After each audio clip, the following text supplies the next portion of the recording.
Hello, and welcome to Wiki-On-Tape. Today, I will be reading about John F. Kennedy. This recording was made on Tuesday, September 1, 2020 by Wiki-On-Tape v1.0.7. Let's get started.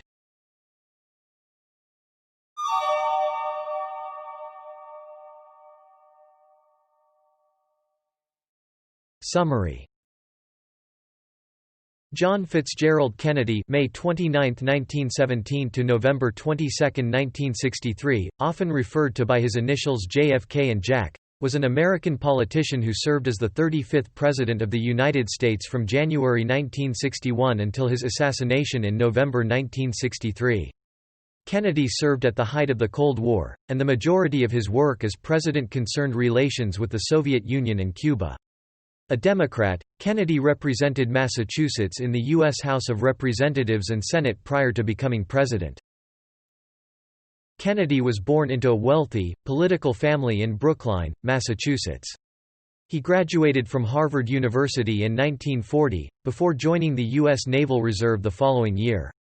During World War II, he commanded a series of PT boats in the Pacific Theater and earned the Navy and Marine Corps Medal for his service.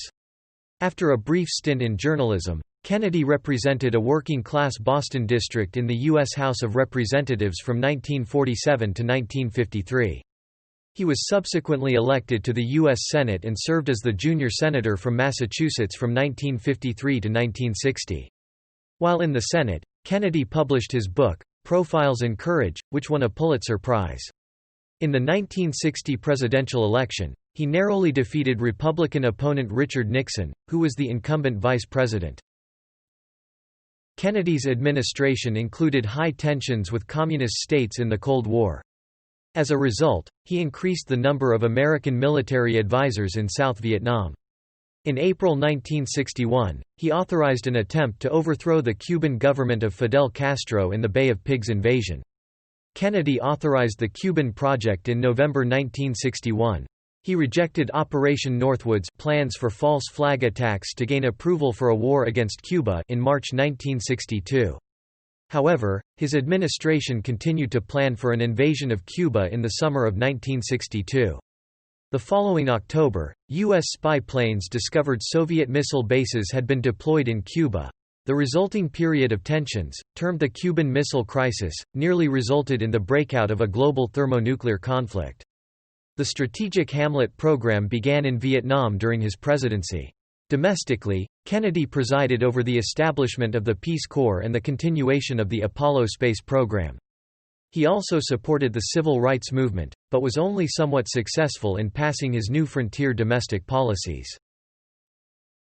On November 22, 1963, he was assassinated in Dallas, Texas. Vice President Lyndon B. Johnson assumed the presidency upon Kennedy's death. Marxist and former U.S. Marine Lee Harvey Oswald was arrested for the state crime, but he was shot and killed by Jack Ruby 2 days later. The FBI and the Warren Commission both concluded Oswald had acted alone in the assassination, but various groups contested the Warren report and believed that Kennedy was the victim of a conspiracy. After Kennedy's death, Congress enacted many of his proposals, including the Civil Rights Act and the Revenue Act of 1964. Kennedy ranks highly in polls of U.S. presidents with historians and the general public. His personal life has also been the focus of considerable sustained interest following public revelations in the 1970s of his chronic health ailments and extramarital affairs.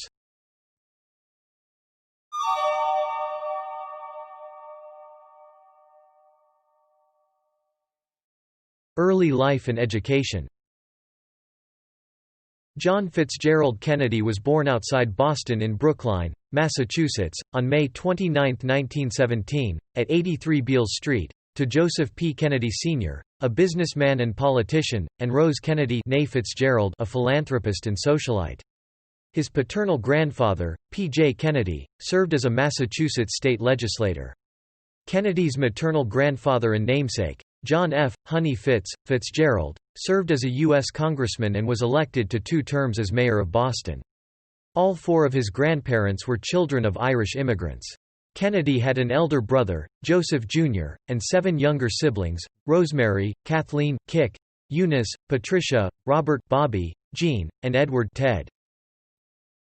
Kennedy lived in Brookline for the first 10 years of his life and attended the local St. Aidan's Church, where he was baptized on June 19, 1917. He was educated through the 4th grade at the Edward Devotion School, the Noble and Greenough Lower School, and the Dexter School, all located in the Boston area. JFK's earliest memories involved accompanying his grandfather Fitzgerald on walking tours of historic sites in Boston and discussions at the family dinner table about politics, sparking his interest in history and public service. His father's business had kept him away from the family for long stretches of time, and his ventures were concentrated on Wall Street and Hollywood.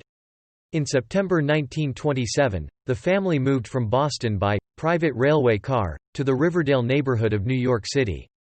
Several years later, his brother Robert told Look magazine that his father had left Boston because of signs that read, "No Irish need apply."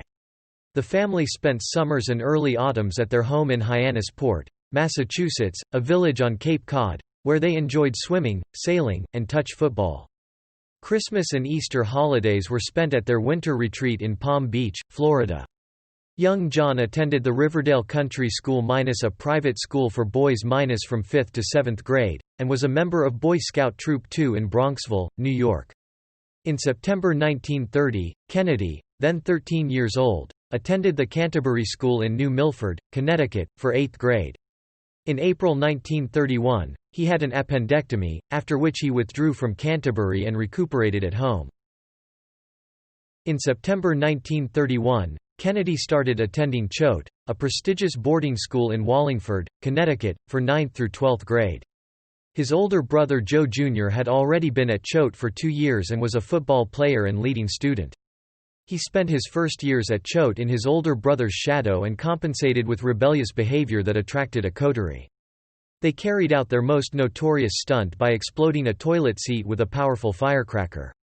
In the ensuing chapel assembly, the strict headmaster, George St. John, brandished the toilet seat and spoke of certain muckers who would spit in our sea. The defiant Kennedy took the cue and named his group the Muckers Club, which included roommate and lifelong friend Kirk Lemoyne, Lem. Billings. During his years at Choate, Kennedy was beset by health problems that culminated with his emergency hospitalization in 1934 at Yale New Haven Hospital, where doctors suspected leukemia. In June 1934, he was admitted to the Mayo Clinic in Rochester, Minnesota. The ultimate diagnosis there was colitis. Kennedy graduated from Choate in June of the following year, finishing 64th in a class of 112 students. He had been the business manager of the school yearbook and was voted the most likely to succeed. In September 1935, Kennedy made his first trip abroad when he traveled to London with his parents and his sister Kathleen. He intended to study under Harold Laski at the London School of Economics, LSE, as his older brother had done.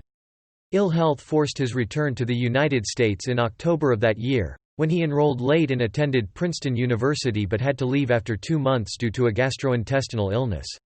He was then hospitalized for observation at Peter Bent Brigham Hospital in Boston. He convalesced further at the family winter home in Palm Beach, then spent the spring of 1936 working as a ranch hand on the 40,000-acre (16,000-hectare) J6 cattle ranch outside Benson, Arizona. It is reported that ranchman Jack Spiden worked both brothers very hard. In September 1936, Kennedy enrolled at Harvard College, and his application essay stated, "The reasons that I have for wishing to go to Harvard are several. I feel that Harvard can give me a better background and a better liberal education than any other university. I have always wanted to go there, as I have felt that it is not just another college, but as a university with something definite to offer. Then too, I would like to go to the same college as my father. To be a Harvard man is an enviable distinction, and one that I sincerely hope I shall attain." He produced that year's annual, Freshman Smoker, called by a reviewer, an elaborate entertainment, which included in its cast outstanding personalities of the radio, screen and sports world. He tried out for the football, golf, and swimming teams and earned a spot on the varsity swimming team. Kennedy also sailed in the Star class and won the 1936 Nantucket Sound Star Championship. In July 1937, Kennedy sailed to France, taking his convertible, and spent 10 weeks driving through Europe with Billings. In June 1938, Kennedy sailed overseas with his father and older brother to work at the American Embassy in London, where his father was President Franklin D. Roosevelt's U.S. ambassador to the Court of St. James's. In 1939, Kennedy toured Europe, the Soviet Union, the Balkans, and the Middle East in preparation for his Harvard senior honors thesis. He then went to Czechoslovakia and Germany before returning to London on September 1, 1939, the day that Germany invaded Poland to mark the beginning of World War II. 2 days later, the family was in the House of Commons for speeches endorsing the United Kingdom's declaration of war on Germany. Kennedy was sent as his father's representative to help with arrangements for American survivors of the SS Athenia before flying back to the U.S. from Foynes, Ireland, on his first transatlantic flight. When Kennedy was an upperclassman at Harvard, he began to take his studies more seriously and developed an interest in political philosophy. He made the dean's list in his junior year. In 1940, Kennedy completed his thesis, Appeasement in Munich, about British negotiations during the Munich Agreement. The thesis eventually became a bestseller under the title Why England Slept. In addition to addressing Britain's unwillingness to strengthen its military in the lead-up to World War II, the book also called for an Anglo-American alliance against the rising totalitarian powers. Kennedy became increasingly supportive of U.S. intervention in World War II, and his father's isolationist beliefs resulted in the latter's dismissal as ambassador to the United Kingdom. This created a split between the Kennedy and Roosevelt families. In 1940, Kennedy graduated cum laude from Harvard with a Bachelor of Arts in Government, concentrating on international affairs. That fall, he enrolled at the Stanford Graduate School of Business and audited classes there. In early 1941, Kennedy left and helped his father write a memoir of his time as an American ambassador. He then traveled throughout South America. His itinerary included Colombia, Ecuador and Peru.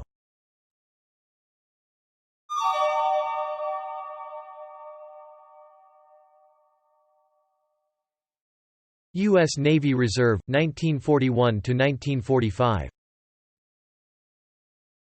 In 1940, Kennedy attempted to enter the Army's Officer Candidate School. Despite months of training, he was medically disqualified due to his chronic lower back problems. On September 24, 1941, Kennedy, with the help of then Director of the Office of Naval Intelligence, ONI, and former naval attaché to Joseph Kennedy Allen Kirk, joined the United States Naval Reserve.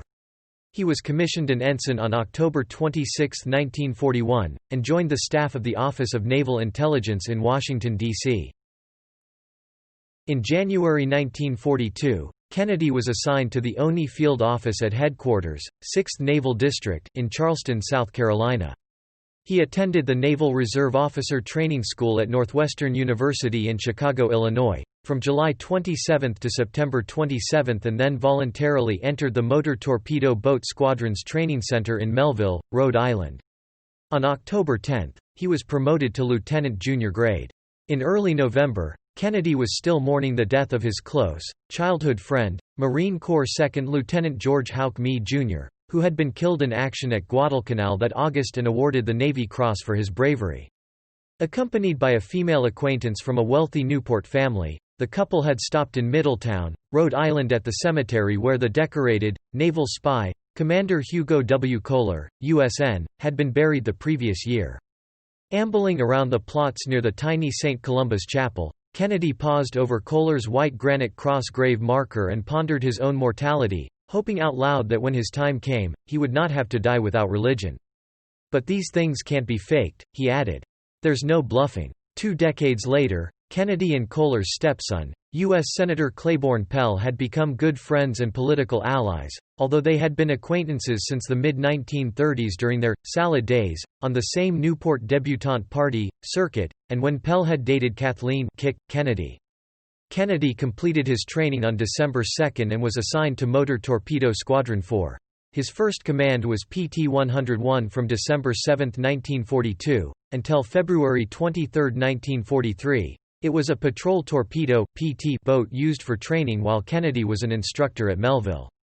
He then led 3 Huckins PT boats, PT 98, PT 99, and PT 101, which were being relocated from MTBRON 4 in Melville, Rhode Island, back to Jacksonville, Florida, and the new MTBRON 14, formed February 17, 1943. During the trip south, he was hospitalized briefly in Jacksonville after diving into the cold water to unfurl a propeller. Thereafter, Kennedy was assigned duty in Panama and later in the Pacific Theater, where he eventually commanded 2 more PT boats. Commanding PT-109. In April 1943, Kennedy was assigned to Motor Torpedo Squadron 2, and on April 24 he took command of PT-109, which was based at the time on Tulagi Island in the Solomons. On the night of August 1–2, in support of the New Georgia Campaign, PT-109 was on its 31st mission with 14 other PTs ordered to block or repel 4 Japanese destroyers and float planes carrying food, supplies, and 900 Japanese soldiers to the Vila Plantation garrison on the southern tip of the Solomons Kolombangara Island. Intelligence had been sent to Kennedy's commander Thomas G. Warfield expecting the arrival of the large Japanese naval force that would pass on the evening of August 1. Of the 24 torpedoes fired that night by 8 of the American PTs, not one hit the Japanese convoy.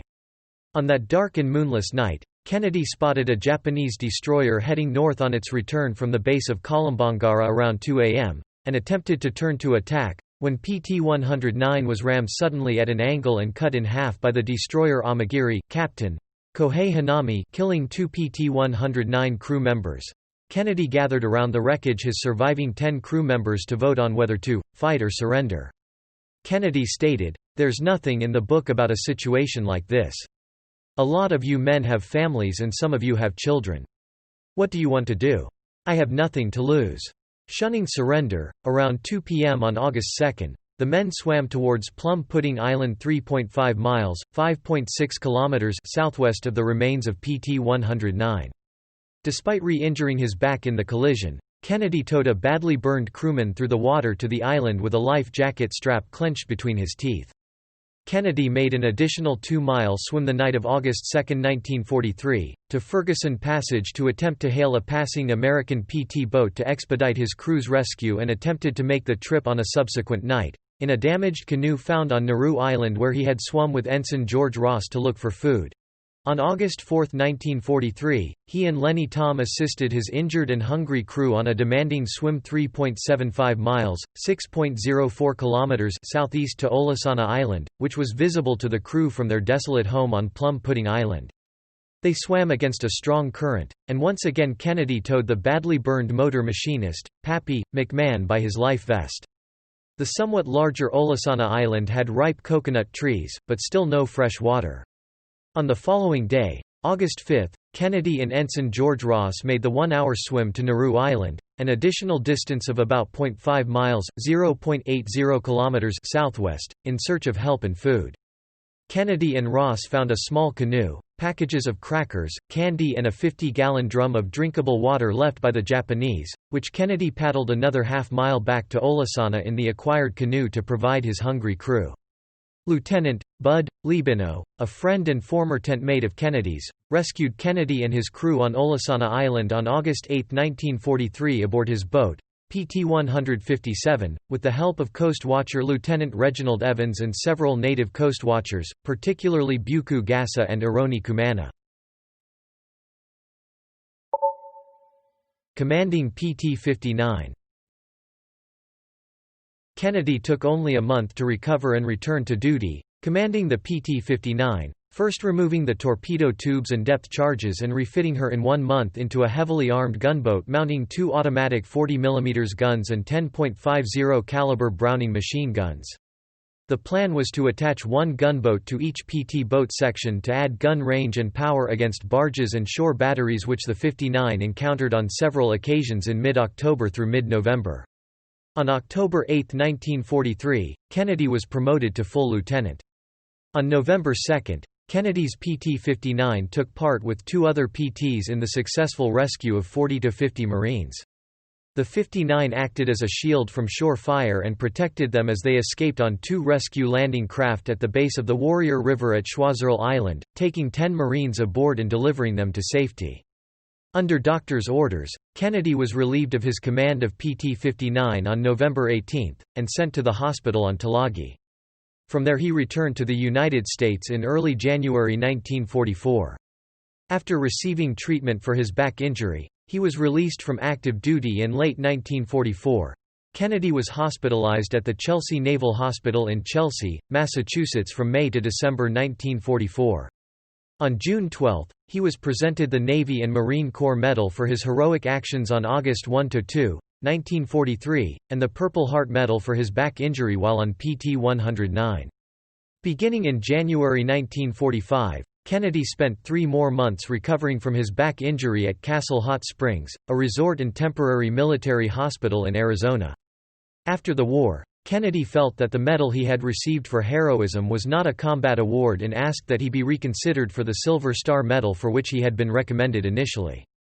Kennedy's father also requested that his son receive the Silver Star, which is awarded for gallantry in action. On August 12, 1944, Kennedy's older brother, Joe Jr., a Navy pilot, was killed while volunteering for a special and hazardous air mission. His explosive-laden plane blew up when the plane's bombs detonated prematurely while the aircraft was flying over the English Channel. On March 1, 1945, Kennedy retired from the Navy Reserve on physical disability and was honorably discharged with the full rank of lieutenant. When later asked how he became a war hero, Kennedy joked, "It was easy. They cut my PT boat in half." In 1950, the Department of the Navy offered Kennedy a Bronze Star Medal in recognition of his meritorious service, which he declined. Kennedy's 2 original medals are currently on display at the John F. Kennedy Presidential Library and Museum. Military awards. In addition to the various campaign medals received for his war service, Kennedy was awarded the Navy and Marine Corps Medal for his conduct during and after the loss of PT 109, as well as the Purple Heart for being wounded.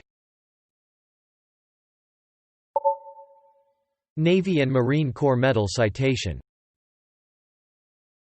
For extremely heroic conduct as commanding officer of motor torpedo boat 109 following the collision and sinking of that vessel in the Pacific War area on August 1–2, 1943.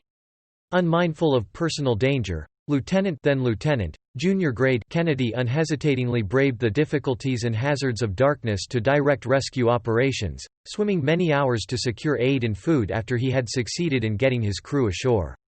His outstanding courage, endurance and leadership contributed to the saving of several lives and were in keeping with the highest traditions of the United States Naval Service.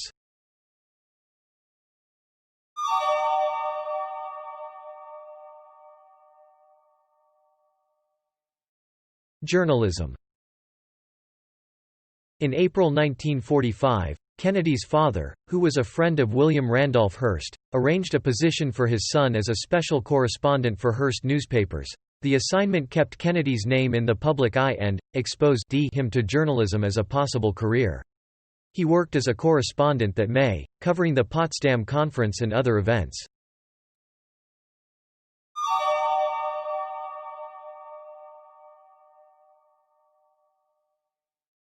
Congressional career 1947 to 1960. JFK's elder brother Joe had been the family's political standard-bearer and had been tapped by their father to seek the presidency. Joe's death during the war in 1944 changed that course and the assignment fell to JFK as the second eldest of the Kennedy siblings. House of Representatives 1947 to 1953. At the urging of Kennedy's father, U.S. Representative James Michael Curley vacated his seat in the strongly Democratic 11th Congressional District of Massachusetts to become mayor of Boston in 1946. Kennedy established his residency at an apartment building on 122 Bowdoin Street across from the Massachusetts State House.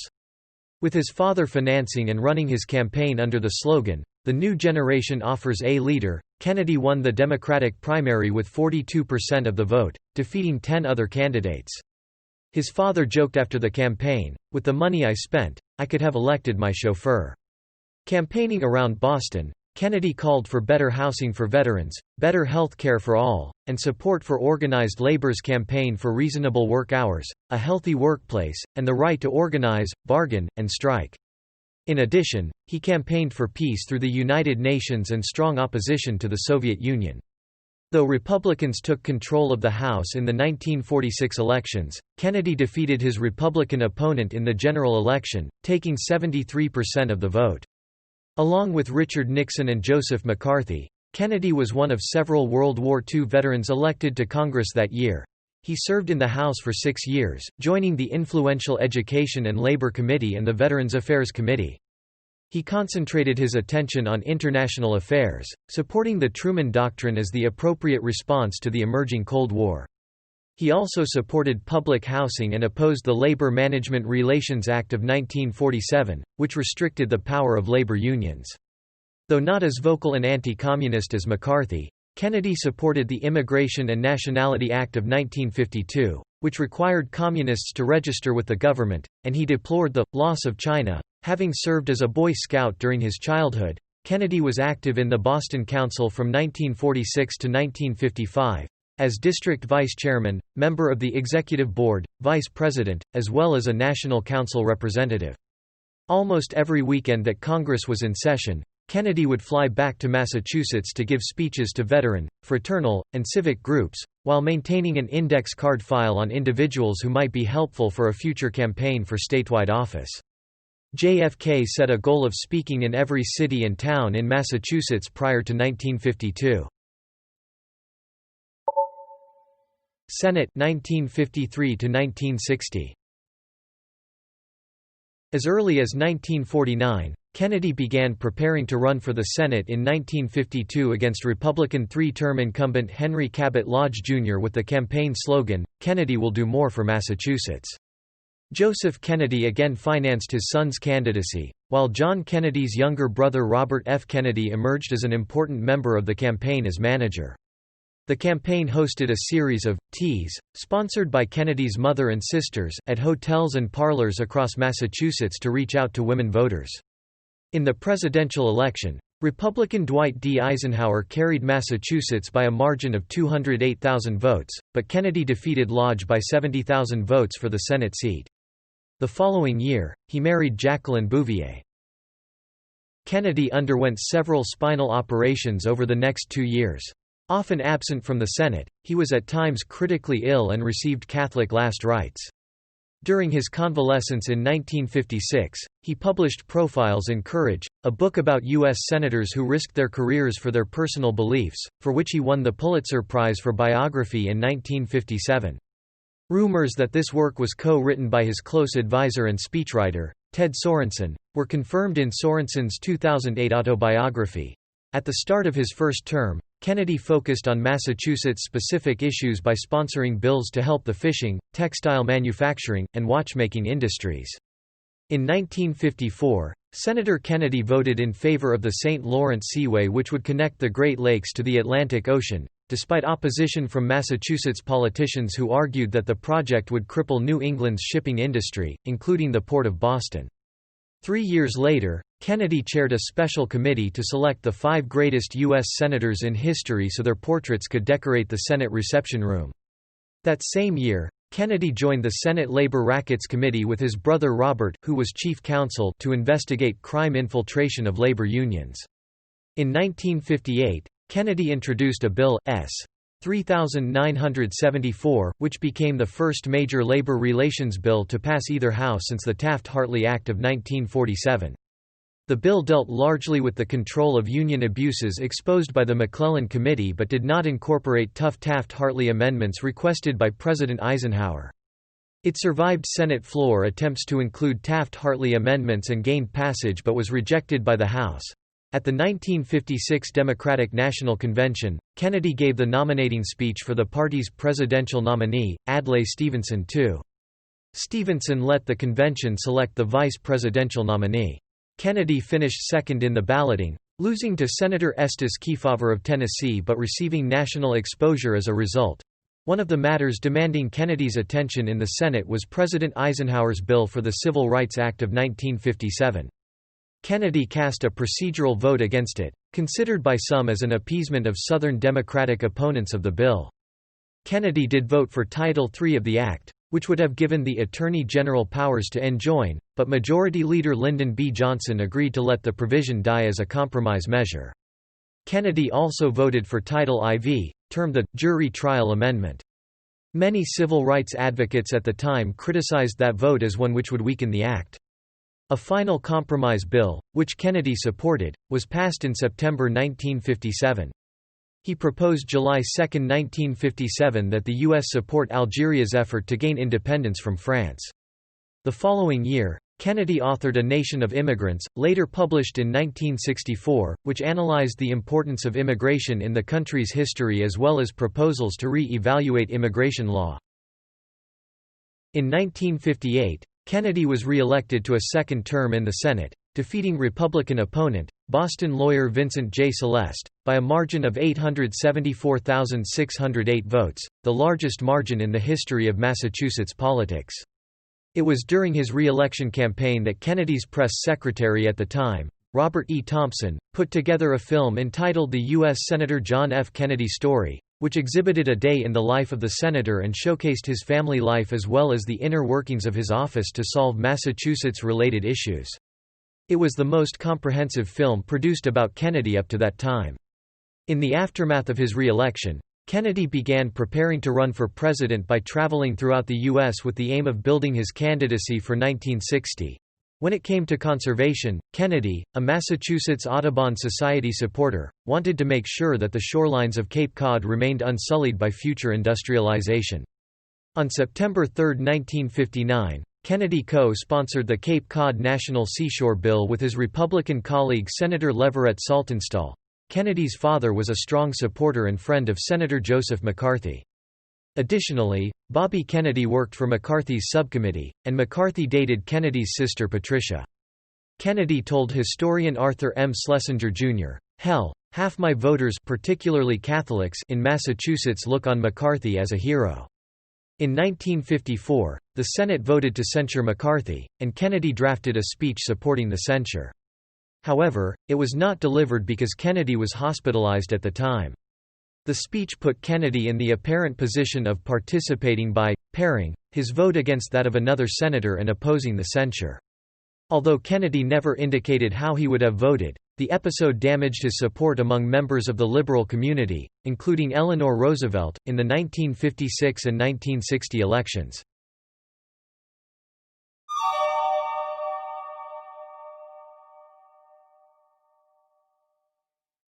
1960 presidential election. On December 17, 1959, a letter from Kennedy's staff that was to be sent to active and influential Democrats was leaked stating that he would announce his presidential campaign on January 2, 1960. On January 2, 1960, Kennedy announced his candidacy for the Democratic presidential nomination. Though some questioned Kennedy's age and experience, his charisma and eloquence earned him numerous supporters. Many Americans held anti-Catholic attitudes, but Kennedy's vocal support of the separation of church and state helped diffuse the situation. His religion also helped him win a devoted following among many Catholic voters. Kennedy faced several potential challengers for the Democratic nomination, including Senate Majority Leader Lyndon B. Johnson, Adlai Stevenson II, and Senator Hubert Humphrey. Kennedy's presidential campaign was a family affair, funded by his father and with his younger brother Robert, acting as his campaign manager.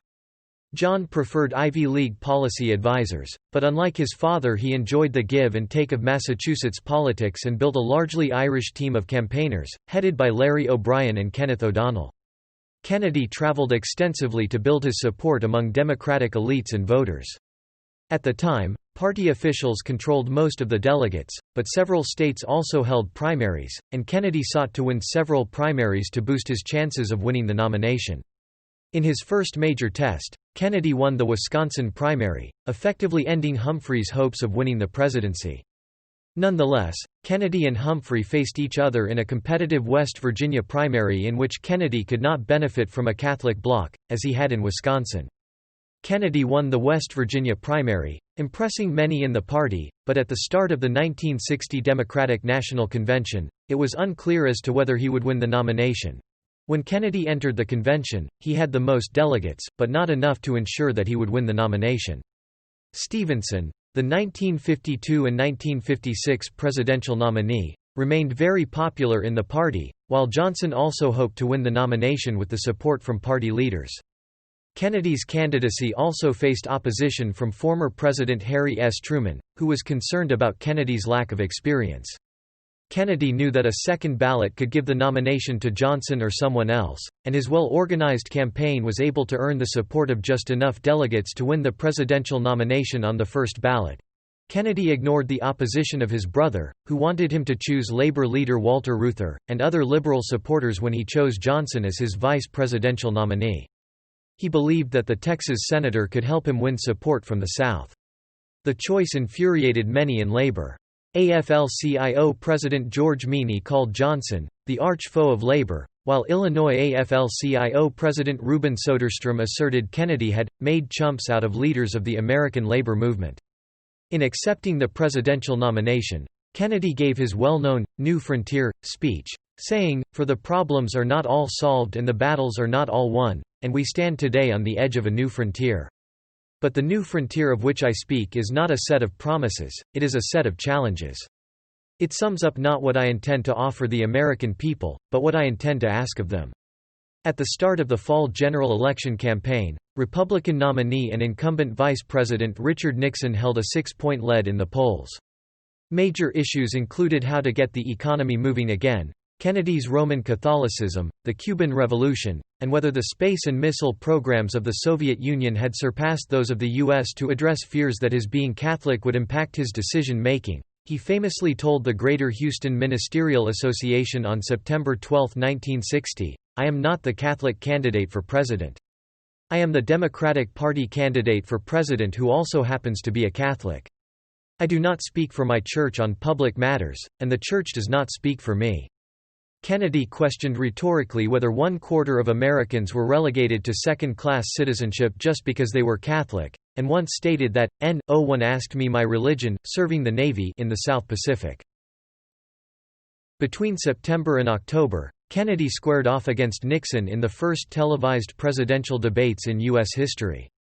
During these programs, Nixon had an injured leg, 5 o'clock shadow, and was perspiring, making him look tense and uncomfortable. Conversely, Kennedy wore makeup and appeared relaxed, which helped the large television audience to view him as the winner. On average, radio listeners thought that Nixon had won or that the debates were a draw. The debates are now considered a milestone in American political history, the point at which the medium of television began to play a dominant role in politics. Kennedy's campaign gained momentum after the first debate, and he pulled slightly ahead of Nixon in most polls. On Election Day, Kennedy defeated Nixon in one of the closest presidential elections of the 20th century. In the national popular vote, by most accounts, Kennedy led Nixon by just 0.2%, 49.7% to 49.5%, while in the Electoral College, he won 303 votes to Nixon's 219, 269 were needed to win. 14 electors from Mississippi and Alabama refused to support Kennedy because of his support for the civil rights movement. They voted for Senator Harry F. Byrd of Virginia, as did an elector from Oklahoma. Kennedy became the youngest person, 43, ever elected to the presidency, though Theodore Roosevelt was a year younger at 42 when he automatically assumed the office after the assassination of William McKinley in 1901.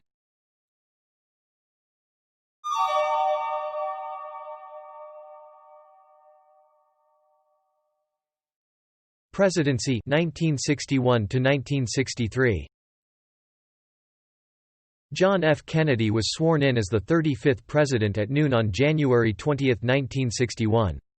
In his inaugural address, he spoke of the need for all Americans to be active citizens, famously saying, "Ask not what your country can do for you.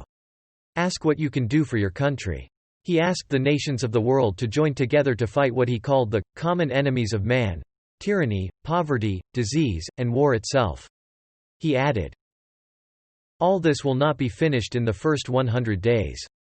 Nor will it be finished in the first 1,000 days, nor in the life of this administration, nor even perhaps in our lifetime on this planet. But let us begin." In closing, he expanded on his desire for greater internationalism. Finally, whether you are citizens of America or citizens of the world, ask of us here the same high standards of strength and sacrifice which we ask of you. The address reflected Kennedy's confidence that his administration would chart a historically significant course in both domestic policy and foreign affairs. The contrast between this optimistic vision and the pressures of managing daily political realities at home and abroad would be one of the main tensions running through the early years of his administration. Kennedy brought to the White House a contrast in organization compared to the decision-making structure of former General Eisenhower, and he wasted no time in scrapping Eisenhower's methods. Kennedy preferred the organizational structure of a wheel with all the spokes leading to the president. He was ready and willing to make the increased number of quick decisions required in such an environment. He selected a mixture of experienced and inexperienced people to serve in his cabinet. "We can learn our jobs together," he stated. Much to the chagrin of his economic advisers, who wanted him to reduce taxes, Kennedy quickly agreed to a balanced budget pledge. This was needed in exchange for votes to expand the membership of the House Rules Committee in order to give the Democrats a majority in setting the legislative agenda. The president focused on immediate and specific issues facing the administration and quickly voiced his impatience with pondering of deeper meanings. Deputy National Security Advisor Walt Whitman Rostow once began a diatribe about the growth of communism, and Kennedy abruptly cut him off, asking, "What do you want me to do about that today?" Kennedy approved Defense Secretary Robert McNamara's controversial decision to award the contract for the F-111 TFX tactical fighter experimental fighter bomber to General Dynamics, the choice of the Civilian Defense Department, over Boeing, the choice of the military. At the request of Senator Henry Jackson, Senator John McClellan held 46 days of mostly closed-door hearings before the Permanent Subcommittee on Investigations investigating the TFX contract from February to November 1963. During the summer of 1962, Kennedy had a secret taping system set up in the White House, most likely to aid his future memoir. It recorded many conversations with Kennedy and his cabinet members, including those in relation to the Cuban Missile Crisis. Foreign policy. President Kennedy's foreign policy was dominated by American confrontations with the Soviet Union, manifested by proxy contests in the early stage of the Cold War. In 1961 he anxiously anticipated a summit with Soviet Premier Nikita Khrushchev. He started off on the wrong foot by reacting aggressively to a routine Khrushchev speech on Cold War confrontation in early 1961. The speech was intended for domestic audiences in the Soviet Union, but Kennedy interpreted it as a personal challenge.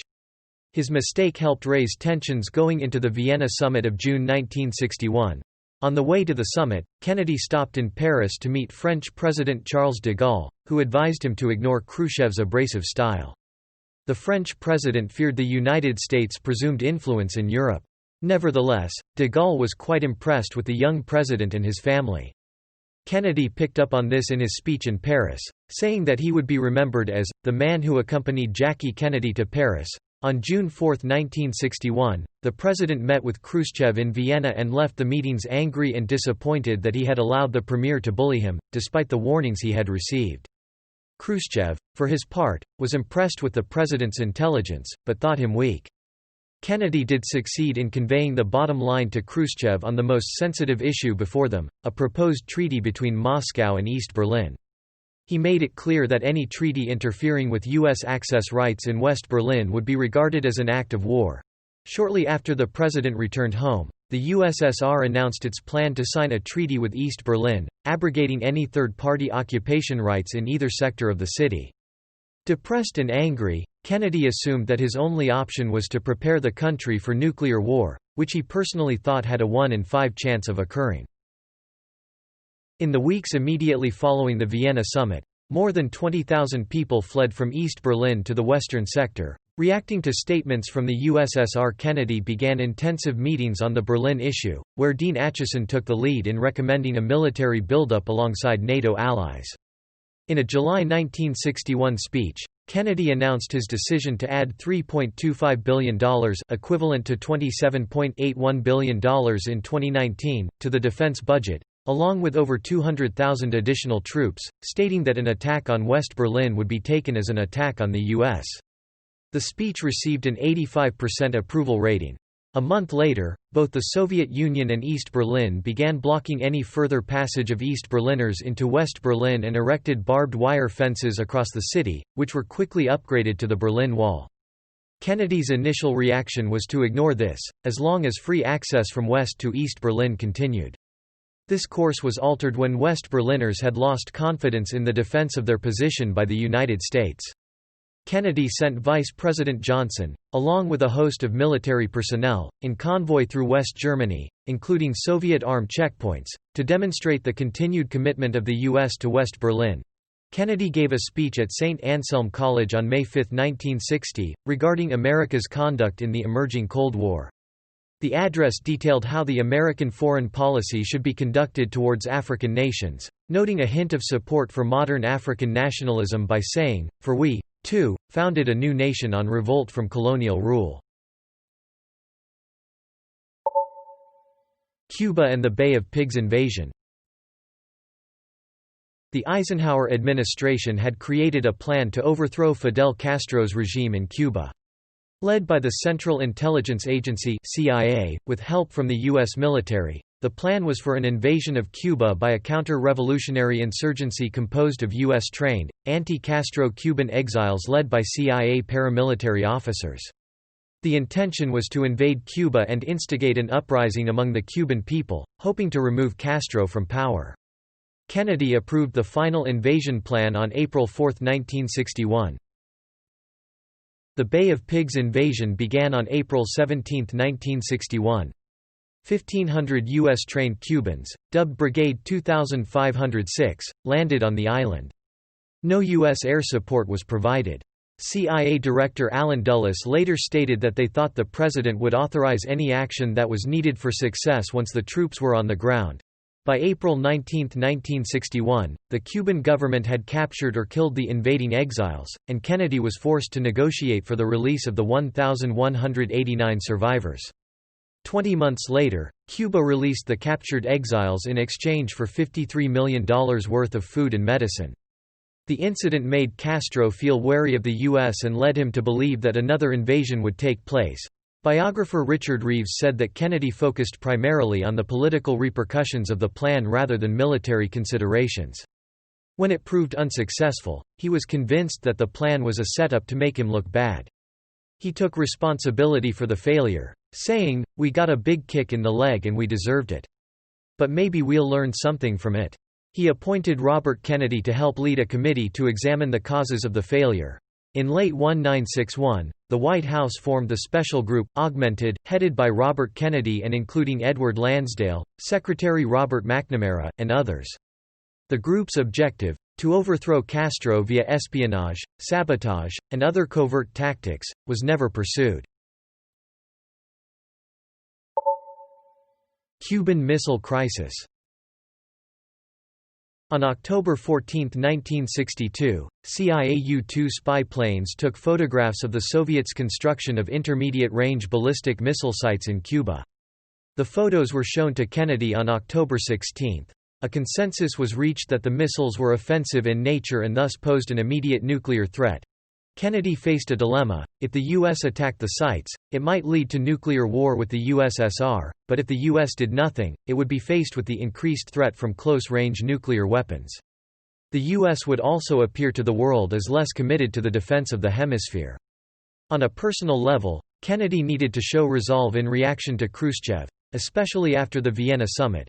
More than a third of U.S. National Security Council (NSC) members favored an unannounced air assault on the missile sites, but for some of them this conjured up an image of Pearl Harbor in reverse. There was also some concern from the international community, asked in confidence, that the assault plan was an overreaction in light of the fact that Eisenhower had placed PGM-19 Jupiter missiles in Italy and Turkey in 1958. It also could not be assured that the assault would be 100% effective.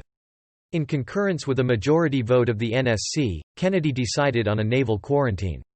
On October 22, he dispatched a message to Khrushchev and announced the decision on TV. The U.S. Navy would stop and inspect all Soviet ships arriving off Cuba, beginning October 24. The Organization of American States gave unanimous support to the removal of the missiles. The president exchanged 2 sets of letters with Khrushchev, to no avail. United Nations (UN) Secretary-General U Thant requested both parties to reverse their decisions and enter a cooling-off period. Khrushchev agreed, but Kennedy did not. One Soviet flagged ship was stopped and boarded. On October 28, Khrushchev agreed to dismantle the missile sites, subject to UN inspections. The U.S. publicly promised never to invade Cuba and privately agreed to remove its Jupiter missiles from Italy and Turkey, which were by then obsolete and had been supplanted by submarines equipped with UGM-27 Polaris missiles. This crisis brought the world closer to nuclear war than at any point before or after. It is considered that the humanity of both Khrushchev and Kennedy prevailed. The crisis improved the image of American willpower and the president's credibility. Kennedy's approval rating increased from 66% to 77% immediately thereafter. Latin America and communism. Believing that, those who make peaceful revolution impossible, will make violent revolution inevitable, Kennedy sought to contain the perceived threat of communism in Latin America by establishing the Alliance for Progress, which sent aid to some countries and sought greater human rights standards in the region. He worked closely with Puerto Rican Governor Luis Muñoz Marin for the development of the Alliance of Progress, and began working towards Puerto Rico's autonomy. The Eisenhower administration, through the CIA, had begun formulating plans to assassinate Castro in Cuba and Rafael Trujillo in the Dominican Republic. When President Kennedy took office, he privately instructed the CIA that any plan must include plausible deniability by the U.S. His public position was in opposition. In June 1961, the Dominican Republic's leader was assassinated. In the days following, Under-Secretary of State Chester Bowles led a cautious reaction by the nation. Robert Kennedy, who saw an opportunity for the U.S., called Bowles a gutless bastard to his face. Peace Corps. In one of his first presidential acts, Kennedy asked Congress to create the Peace Corps. His brother-in-law, Sergeant Shriver, was its first director. Through this program, Americans volunteered to help developing nations in fields like education, farming, health care, and construction. The organization grew to 5,000 members by March 1963 and 10,000 the year after. Since 1961, over 200,000 Americans have joined the Peace Corps, representing 139 different countries. Southeast Asia. As a U.S. Senator in 1956, Kennedy publicly advocated for greater U.S. involvement in Vietnam. When briefing Kennedy, Eisenhower emphasized that the communist threat in Southeast Asia required priority. Eisenhower considered Laos to be the cork in the bottle regarding the regional threat. In March 1961, Kennedy voiced a change in policy from supporting a free Laos to a neutral Laos, indicating privately that Vietnam, and not Laos, should be deemed America's tripwire for communism spread in the area. In May, he dispatched Lyndon Johnson to meet with South Vietnamese President Ngo Dinh Diem. Johnson assured Diem more aid to mold a fighting force that could resist the Communists. Kennedy announced a change of policy from support to partnership with Diem to defeat of communism in South Vietnam. During his presidency, Kennedy continued policies that provided political, economic, and military support to the governments of South Korea and South Vietnam. We have 1 million Americans today serving outside the United States. There's no other country in history that's carried this kind of a burden. Other countries have had forces serving outside their own country, but for conquest. We have 2 divisions in South Korea, not to control South Korea, but to defend it. We have a lot of Americans in South Vietnam. Well, no other country in the world has ever done that since the beginning of the world. Greece, Rome, Napoleon, and all the rest, always had conquest. We have 1 million men outside, and they try to defend these countries. In late 1961, the Viet Cong began assuming a predominant presence, initially seizing the provincial capital of Phuoc Vinh. Kennedy increased the number of military advisors and special forces in the area, from 11,000 in 1962 to 16,000 by late 1963, but he was reluctant to order a full-scale deployment of troops. A year and 3 months later, on March 8, 1965, his successor, President Lyndon Johnson, committed the first combat troops to Vietnam and greatly escalated U.S. involvement, with forces reaching 184,000 that year and 536,000 in 1968. In late 1961, President Kennedy sent Roger Hilsman, then director of the State Department's Bureau of Intelligence and Research, to assess the situation in Vietnam. There, Hilsman met Sir Robert Granger Kerr Thompson, head of the British Advisory Mission to South Vietnam, and the Strategic Hamlet Program was formed. It was approved by Kennedy and South Vietnam President Ngo Dinh Diem. It was implemented in early 1962 and involved some forced relocation, village internment, and segregation of rural South Vietnamese into new communities where the peasantry would be isolated from communist insurgents. It was hoped that these new communities would provide security for the peasants and strengthen the tie between them and the central government. By November 1963, the program waned and officially ended in 1964. In early 1962, Kennedy formally authorized escalated involvement when he signed the National Security Action Memorandum, Subversive Insurgency War of Liberation. Operation Ranch Hand, a large-scale aerial defoliation effort, began on the roadsides of South Vietnam. Depending on which assessment Kennedy accepted, Department of Defense or State, there had been zero or modest progress in countering the increase in communist aggression in return for an expanded U.S. involvement. In April 1963, Kennedy assessed the situation in Vietnam, saying, "We don't have a prayer of staying in Vietnam. Those people hate us. They are going to throw our asses out of there at any point. But I can't give up that territory to the Communists and get the American people to re-elect me." On August 21, just as the new U.S. ambassador Henry Cabot Lodge Jr. arrived, Diem and his brother Ngo Dinh Nhu ordered South Vietnam forces, funded and trained by the CIA, to quell Buddhist demonstrations. The crackdowns heightened expectations of a coup d'état to remove Diem with, or perhaps by, his brother, Nhu. Lodge was instructed to try getting Diem and Nhu to step down and leave the country. Diem would not listen to Lodge. Cable 243 DEPTEL 243 followed, dated August 24, declaring that Washington would no longer tolerate Nhu's actions, and Lodge was ordered to pressure Diem to remove Nhu. Lodge concluded that the only option was to get the South Vietnamese generals to overthrow Diem and Nhu. At week's end, orders were sent to Saigon and throughout Washington to destroy all coup cables. At the same time, the first formal anti-Vietnam War sentiment was expressed by U.S. clergy from the Ministers' Vietnam Committee. A White House meeting in September was indicative of the different ongoing appraisals. The President was given updated assessments after personal inspections on the ground by the Departments of Defense General Victor Krulik and State Joseph Mendenhall. Krulik said that the military fight against the Communists was progressing and being won, while Mendenhall stated that the country was civilly being lost to any U.S. influence. Kennedy reacted, asking, "Did you two gentlemen visit the same country?" The President was unaware that both men were at such odds that they had not spoken to each other on the return flight. In October 1963, the President appointed Defense Secretary McNamara and General Maxwell D. Taylor to a Vietnamese mission in another effort to synchronize the information and formulation of policy. The objective of the McNamara-Taylor mission emphasized the importance of getting to the bottom of the differences in reporting from U.S. representatives in Vietnam. In meetings with McNamara, Taylor, and Lodge, Diem again refused to agree to governing measures, helping to dispel McNamara's previous optimism about Diem. Taylor and McNamara were enlightened by Vietnam's vice president, Nguyen Ngoc Tho, choice of many to succeed Diem, who in detailed terms obliterated Taylor's information that the military was succeeding in the countryside. At Kennedy's insistence, the mission report contained a recommended schedule for troop withdrawals, 1,000 by year's end and complete withdrawal in 1965. Something the NSC considered to be a strategic fantasy. In late October, intelligence wires again reported that a coup against the Diem government was afoot. The source, Vietnamese General Duong Van Minh, also known as Big Minh, wanted to know the U.S. position.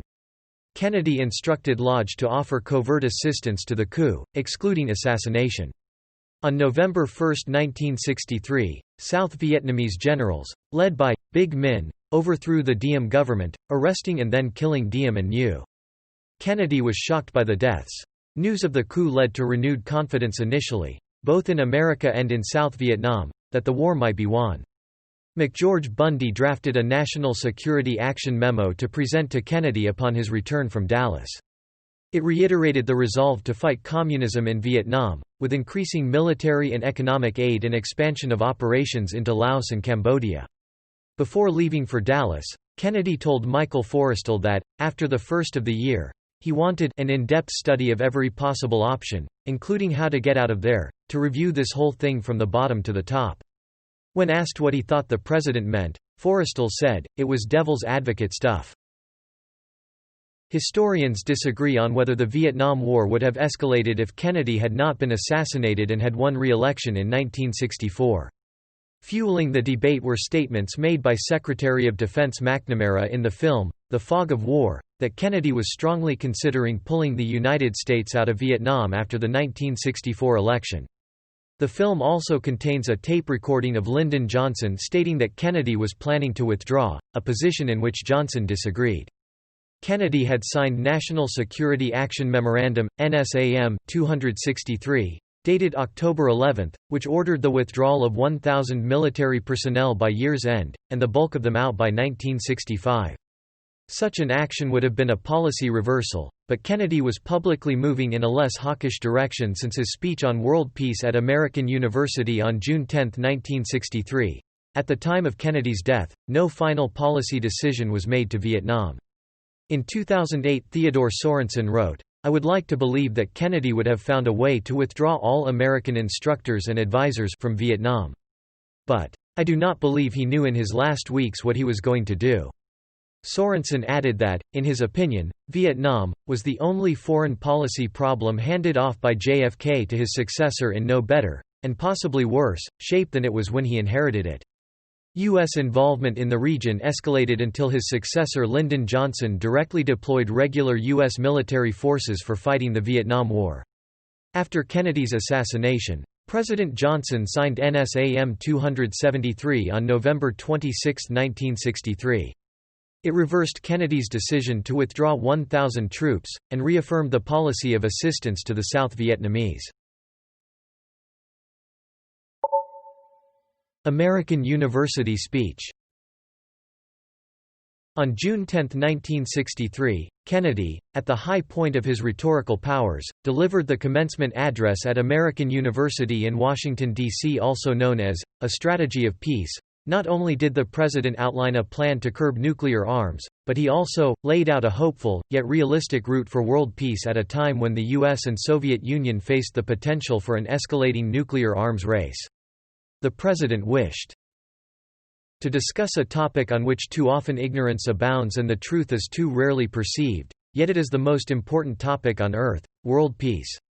I speak of peace because of the new face of war. In an age when a singular nuclear weapon contains 10 times the explosive force delivered by all the Allied forces in the Second World War. An age when the deadly poisons produced by a nuclear exchange would be carried by wind and air and soil and seed to the far corners of the globe and to generations yet unborn. I speak of peace, therefore, as the necessary rational end of rational men. World peace, like community peace, does not require that each man love his neighbor, it requires only that they live together in mutual tolerance. Our problems are man-made, therefore they can be solved by man. And man can be as big as he wants. The president also made two announcements: one, that the Soviets had expressed a desire to negotiate a nuclear test ban treaty, and two, that the U.S. had postponed planned atmospheric tests. West Berlin speech. In 1963, Germany was enduring a time of particular vulnerability due to Soviet aggression to the east as well as the impending retirement of West German Chancellor Adenauer. At the same time, French President Charles de Gaulle was trying to build a Franco-West German counterweight to the American and Soviet spheres of influence. To Kennedy's eyes, this Franco-German cooperation seemed directed against NATO's influence in Europe. On June 26, President Kennedy gave a public speech in West Berlin. He reiterated the American commitment to Germany and criticized communism, and was met with an ecstatic response from a massive audience. Kennedy used the construction of the Berlin Wall as an example of the failures of communism. Freedom has many difficulties, and democracy is not perfect. But we have never had to put a wall up to keep our people in, to prevent them from leaving us." The speech is known for its famous phrase, "Ich bin ein Berliner," I am a citizen of Berlin. 1 million people were on the street for the speech. Kennedy remarked to Ted Sorensen afterwards, "We'll never have another day like this one, as long as we live." Israel. In 1960, Kennedy stated, "Israel will endure and flourish. It is the child of hope and the home of the brave.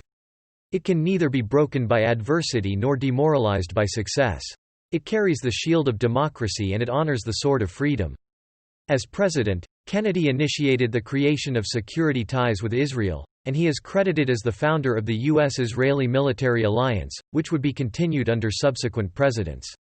Kennedy ended the arms embargo that the Eisenhower and Truman administrations had enforced on Israel. Describing the protection of Israel as a moral and national commitment, he was the first to introduce the concept of a «special relationship», as he described it to Golda Meir, between the U.S. and Israel.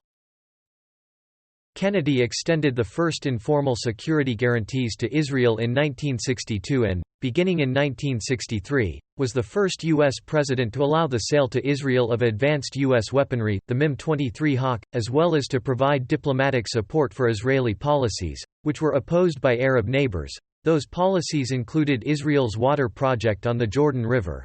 As a result of this newly created security alliance, Kennedy also encountered tensions with the Israeli government over the production of nuclear materials in Dimona, which he believed could instigate a nuclear arms race in the Middle East.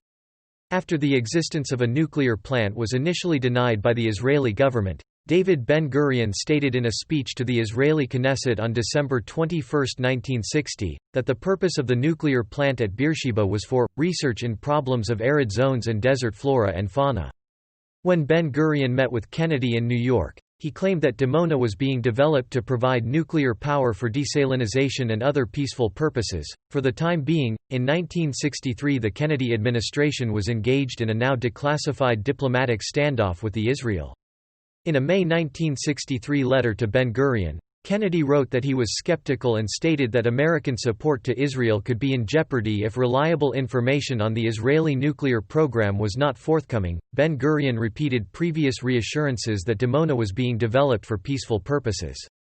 The Israeli government resisted American pressure to open its nuclear facilities to International Atomic Energy Agency (IAEA) inspections.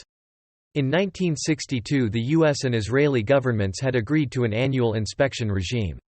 A science attaché at the embassy in Tel Aviv concluded that parts of the Dimona facility had been shut down temporarily to mislead American scientists when they visited. According to Seymour Hersh, the Israelis set up false control rooms to show the Americans. Israeli lobbyist Abe Feinberg stated, "It was part of my job to tip them off that Kennedy was insisting on an inspection."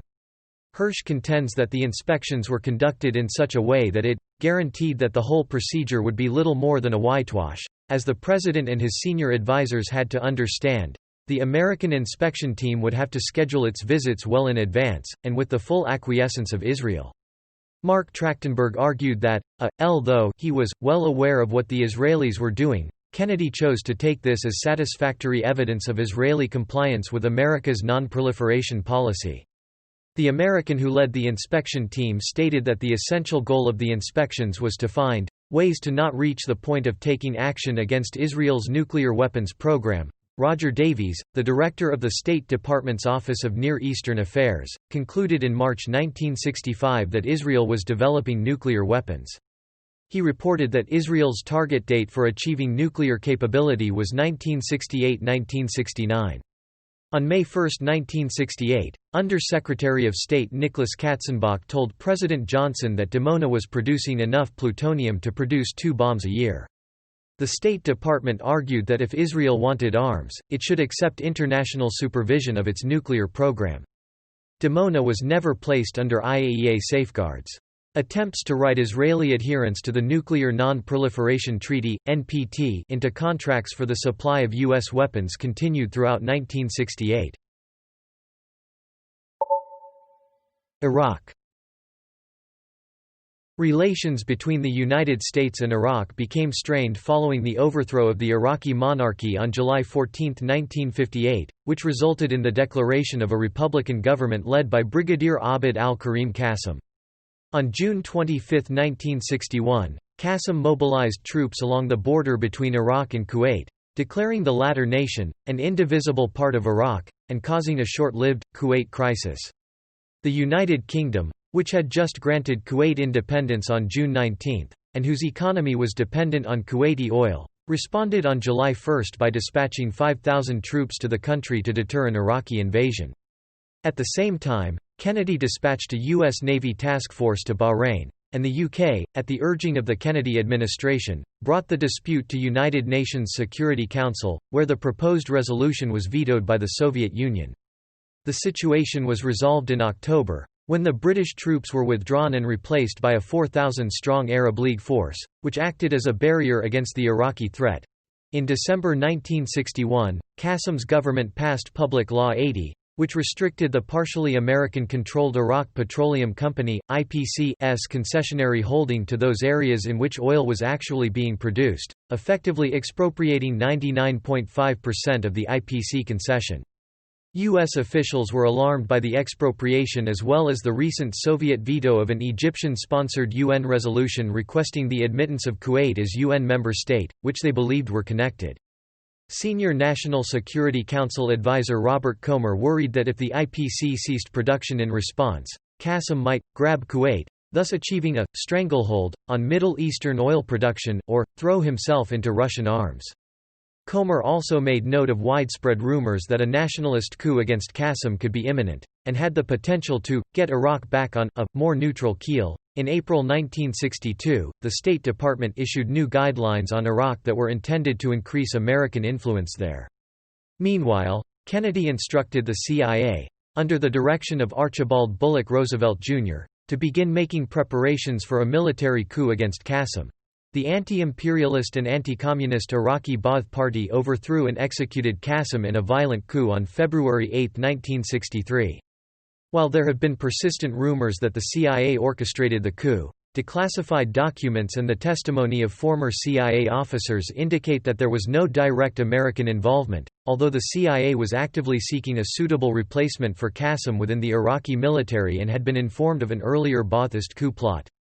The Kennedy administration was pleased with the outcome and ultimately approved a $55 million arms deal for Iraq.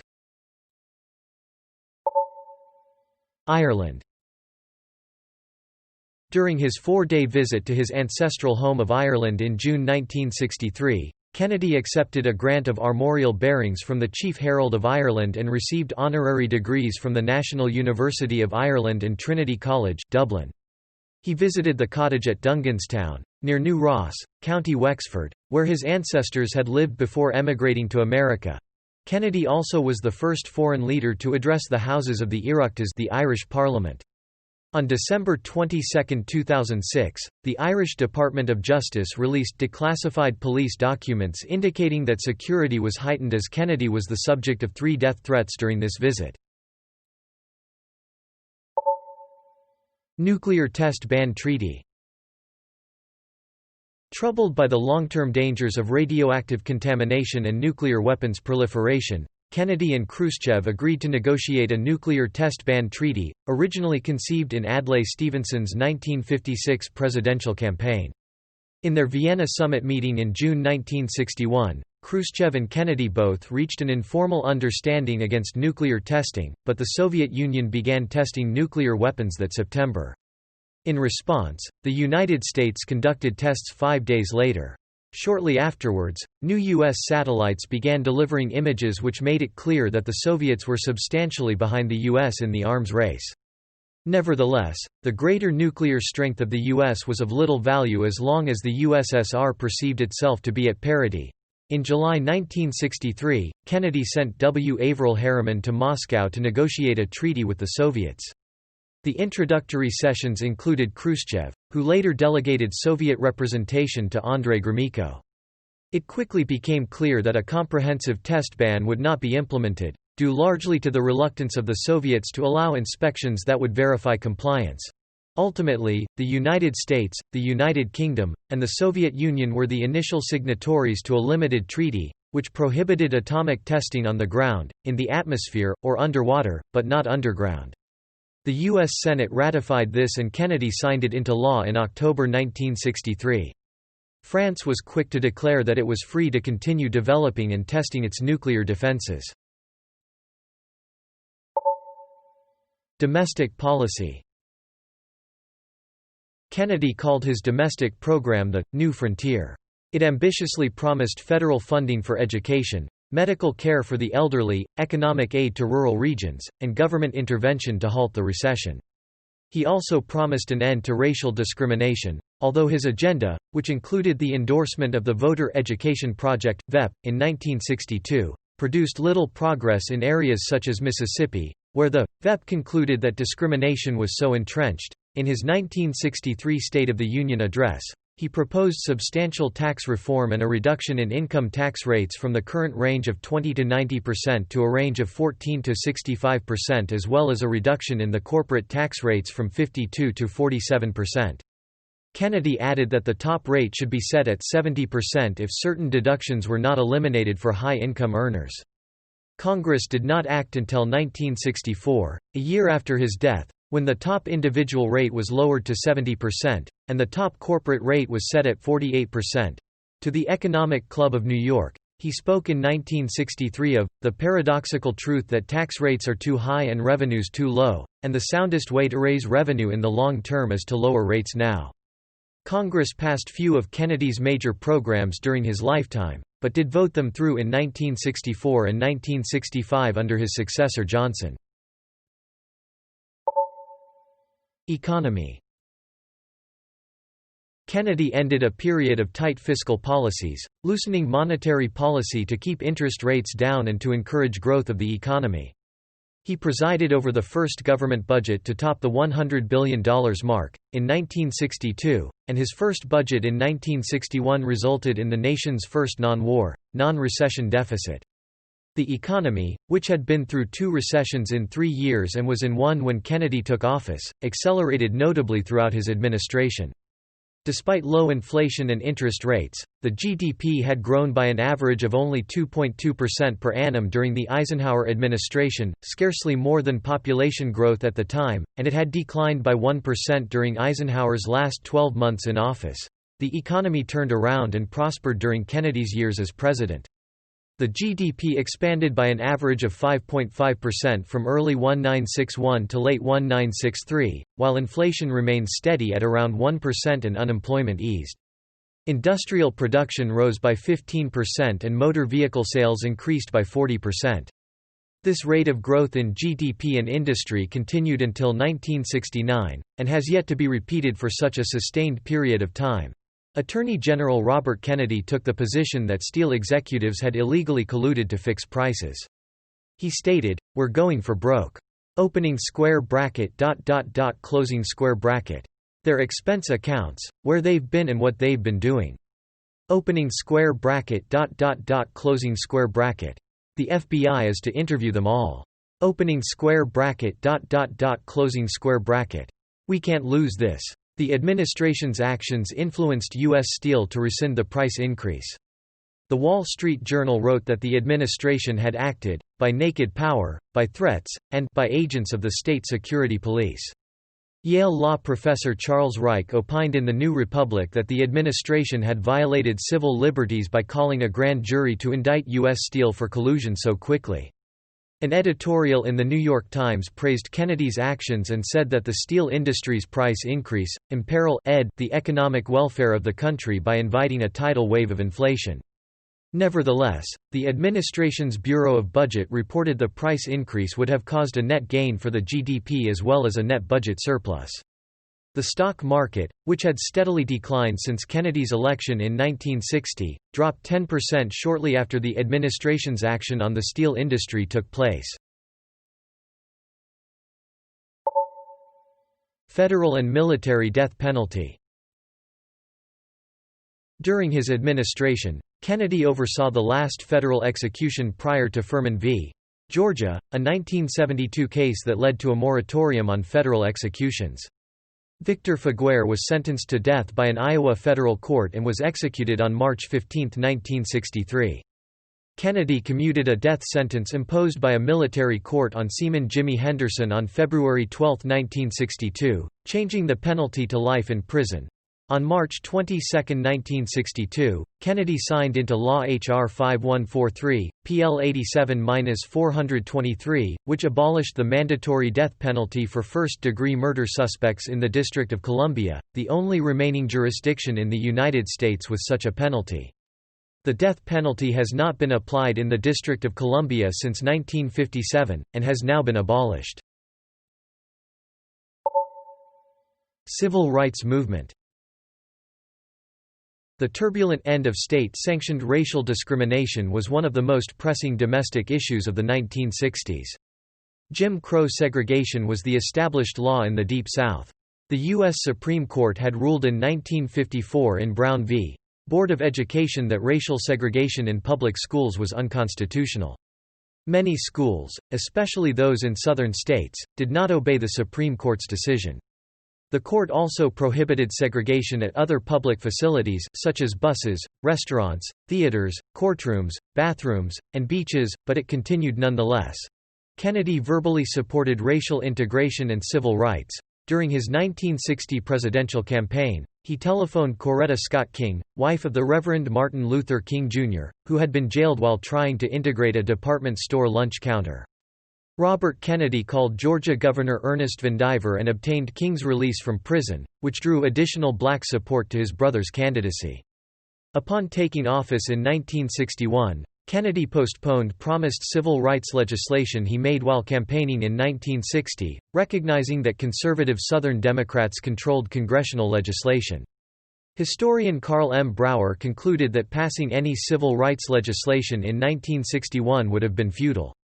During his first year in office, Kennedy appointed many blacks to office, including his May appointment of civil rights attorney Thurgood Marshall to the federal bench. In his first State of the Union address in January 1961, President Kennedy said, "The denial of constitutional rights to some of our fellow Americans on account of race, at the ballot box and elsewhere, disturbs the national conscience, and subjects us to the charge of world opinion that our democracy is not equal to the high promise of our heritage." Kennedy believed the grassroots movement for civil rights would anger many Southern whites and make it more difficult to pass civil rights laws in Congress, including anti-poverty legislation, and he distanced himself from it. Kennedy was concerned with other issues in the early part of his administration, such as the Cold War, Bay of Pigs fiasco, and the situation in Southeast Asia. As articulated by his brother Robert, the administration's early priority was to keep the president out of this civil rights mess. Civil rights movement participants, mainly those on the front line in the South, viewed Kennedy as lukewarm, especially concerning the Freedom Riders, who organized an integrated public transportation effort in the South, and who were repeatedly met with white mob violence, including by law enforcement officers, both federal and state. Kennedy assigned federal marshals to protect the Freedom Riders rather than using federal troops or uncooperative FBI agents. Robert Kennedy, speaking for the president, urged the Freedom Riders to get off the buses and leave the matter to peaceful settlement in the courts. Kennedy feared sending federal troops would stir up hated memories of Reconstruction after the Civil War among conservative Southern whites. On March 6, 1961, Kennedy signed Executive Order 10925, which required government contractors to take affirmative action to ensure that applicants are employed and that employees are treated during employment without regard to their race, creed, color, or national origin. It established the President's Committee on Equal Employment Opportunity. Displeased with Kennedy's pace addressing the issue of segregation, Martin Luther King Jr. and his associates produced a document in 1962 calling on the president to follow in the footsteps of Abraham Lincoln and use an executive order to deliver a blow for civil rights as a kind of second Emancipation Proclamation. Kennedy did not execute the order. In September 1962, James Meredith enrolled at the University of Mississippi but was prevented from entering. In response to that, Attorney General Robert Kennedy sent 127 U.S. Marshals and 316 U.S. Border Patrol and 97 federal correctional officers who were deputized as marshals. The Ole Miss riot of 1962 left 2 civilians dead and 300 people injured. prompting President Kennedy to send in 3,000 troops to quell the riot. Meredith did finally enroll for class, and Kennedy regretted not sending in troops earlier. Kennedy began doubting as to whether the evils of Reconstruction, of the 1860s and 1870s he had been taught or believed in were true. The instigating subculture during the Ole Miss riot, and many other racially ignited events, was the Ku Klux Klan. On November 20, 1962, Kennedy signed Executive Order 11063, which prohibited racial discrimination in federally supported housing or related facilities. Both the President and the Attorney General were concerned about King's ties to suspected communists Jack Odell and Stanley Levison. After the President and his civil rights expert Harris Wofford pressed King to ask both men to resign from the SCLC, King agreed to ask only Odell to resign from the organization and allowed Levison, whom he regarded as a trusted advisor, to remain. In early 1963, Kennedy related to Martin Luther King Jr. his thoughts on the prospects for civil rights legislation. "If we get into a long fight over this in Congress, it will bottleneck everything else, and we will still get no bill." Civil rights clashes were on the rise that year. Brother Robert and Ted Sorensen pressed Kennedy to take more initiative on the legislative front.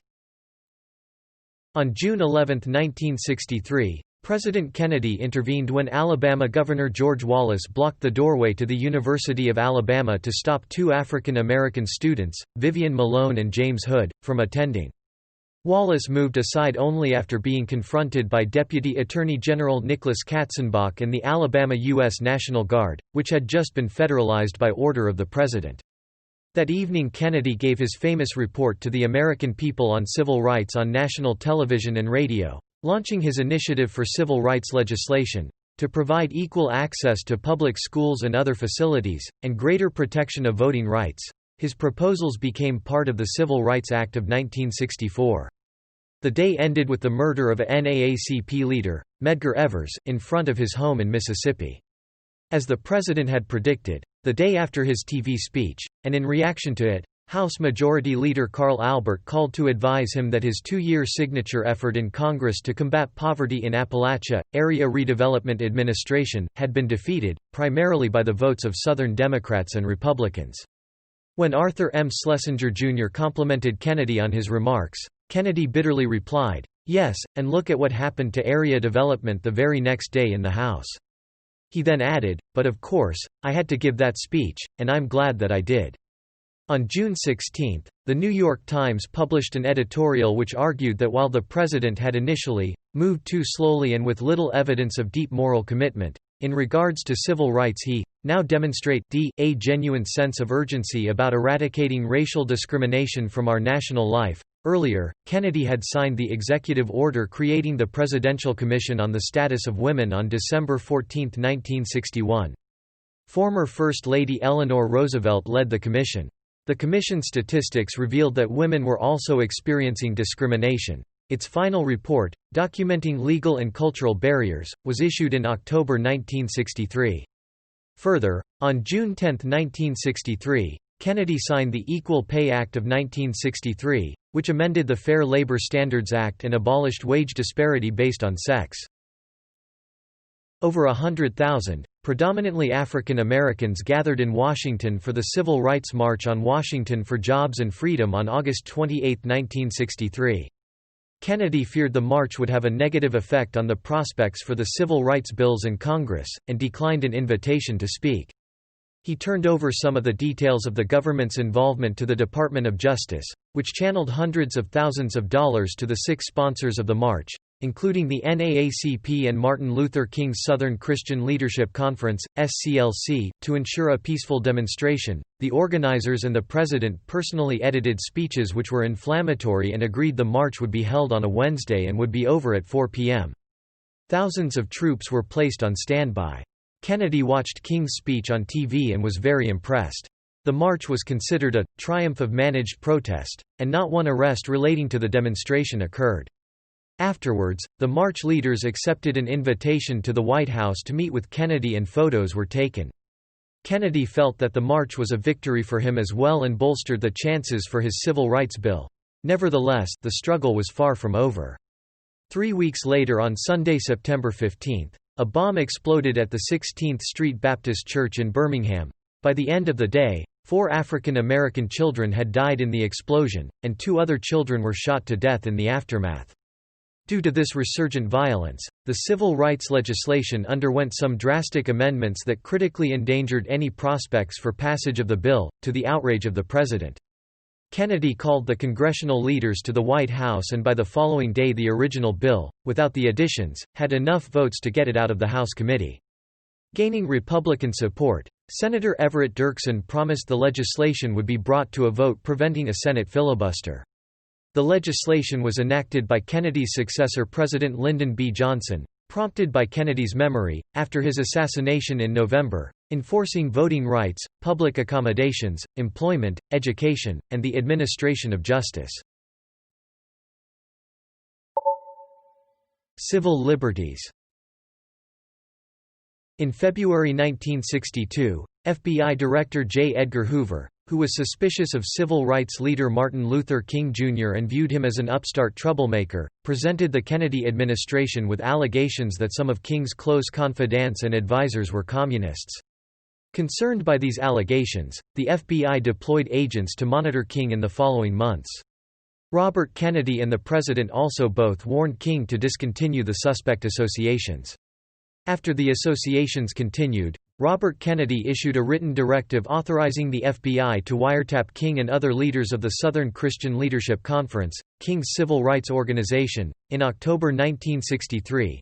Although Kennedy only gave written approval for limited wiretapping of King's phones, on a trial basis, for a month or so, Hoover extended the clearance so his men were, unshackled, to look for evidence in any areas of King's life they deemed worthy. The wiretapping continued through June 1966 and was revealed in 1968. Immigration. During the 1960 campaign, Kennedy proposed an overhaul of American immigration and naturalization laws to ban discrimination based on national origin. He saw this proposal as an extension of his planned civil rights agenda as president. These reforms later became law through the Immigration and Nationality Act of 1965, which dramatically shifted the source of immigration from Northern and Western European countries towards immigration from Latin America and Asia. The policy change also shifted the emphasis in the selection of immigrants in favor of family reunification. The late president's brother, Senator Edward Kennedy of Massachusetts, helped steer the legislation through the Senate. Native American relations. Construction of the Kinzua Dam flooded 10,000 acres (4,000 hectares) of Seneca Nation land that they had occupied under the Treaty of 1794, and forced 600 Seneca to relocate to Salamanca, New York. Kennedy was asked by the American Civil Liberties Union to intervene and to halt the project, but he declined, citing a critical need for flood control. He expressed concern about the plight of the Seneca, and directed government agencies to assist in obtaining more land, damages, and assistance to help mitigate their displacement. Space policy. The Apollo program was conceived early in 1960, during the Eisenhower administration, as a follow-up to Project Mercury, to be used as a shuttle to an Earth orbital space station, flights around the Moon, or landing on it. While NASA went ahead with planning for Apollo, funding for the program was far from certain, given Eisenhower's ambivalent attitude to manned spaceflight. As senator, Kennedy had been opposed to the space program and wanted to terminate it. In constructing his presidential administration, Kennedy elected to retain Eisenhower's last science advisor Jerome Wiesner as head of the President's Science Advisory Committee. Wiesner was strongly opposed to manned space exploration, having issued a report highly critical of Project Mercury. Kennedy was turned down by 17 candidates for NASA administrator before the post was accepted by James E. Webb, an experienced Washington insider who served President Truman as budget director and Under-Secretary of State.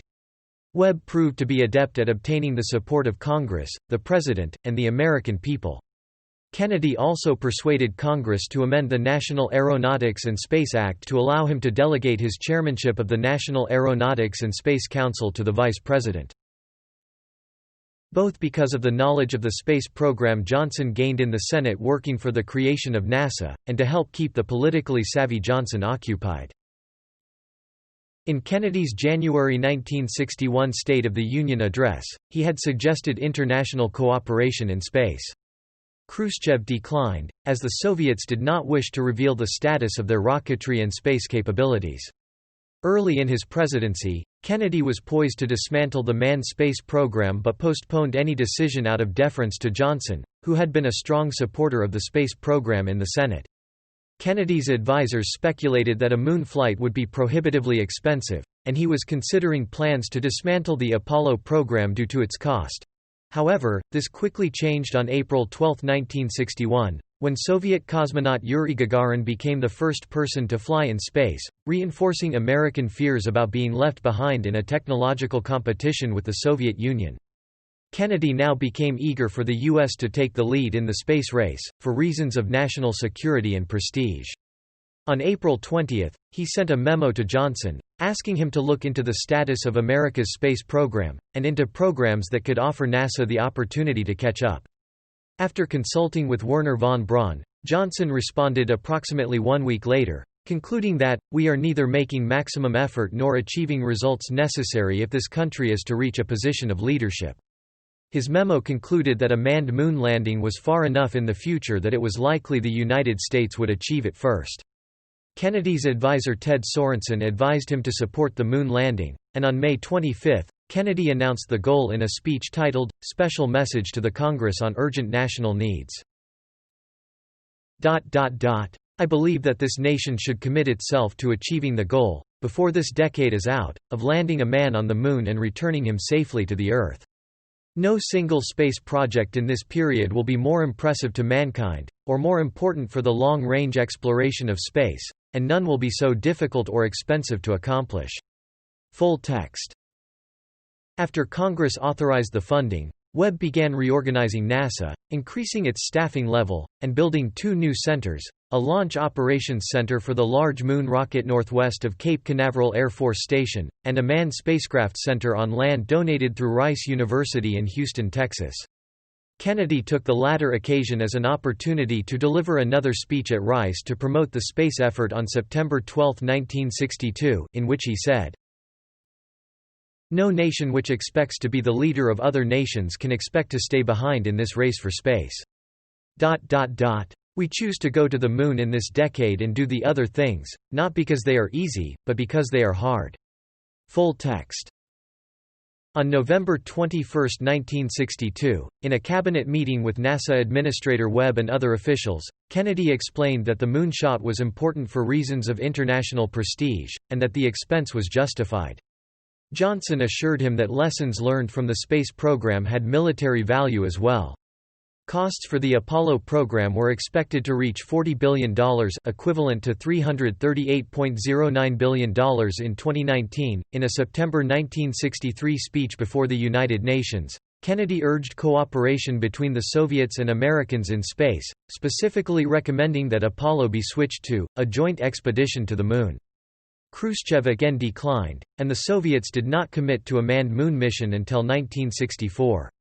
On July 20, 1969, almost 6 years after Kennedy's death, Apollo 11 landed the first manned spacecraft on the Moon.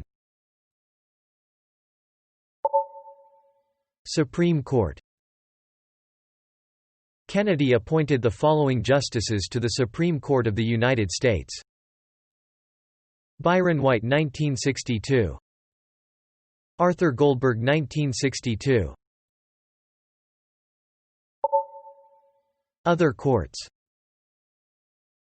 In addition to his 2 Supreme Court appointments, Kennedy appointed 21 judges to the United States Courts of Appeals, and 102 judges to the United States District Courts.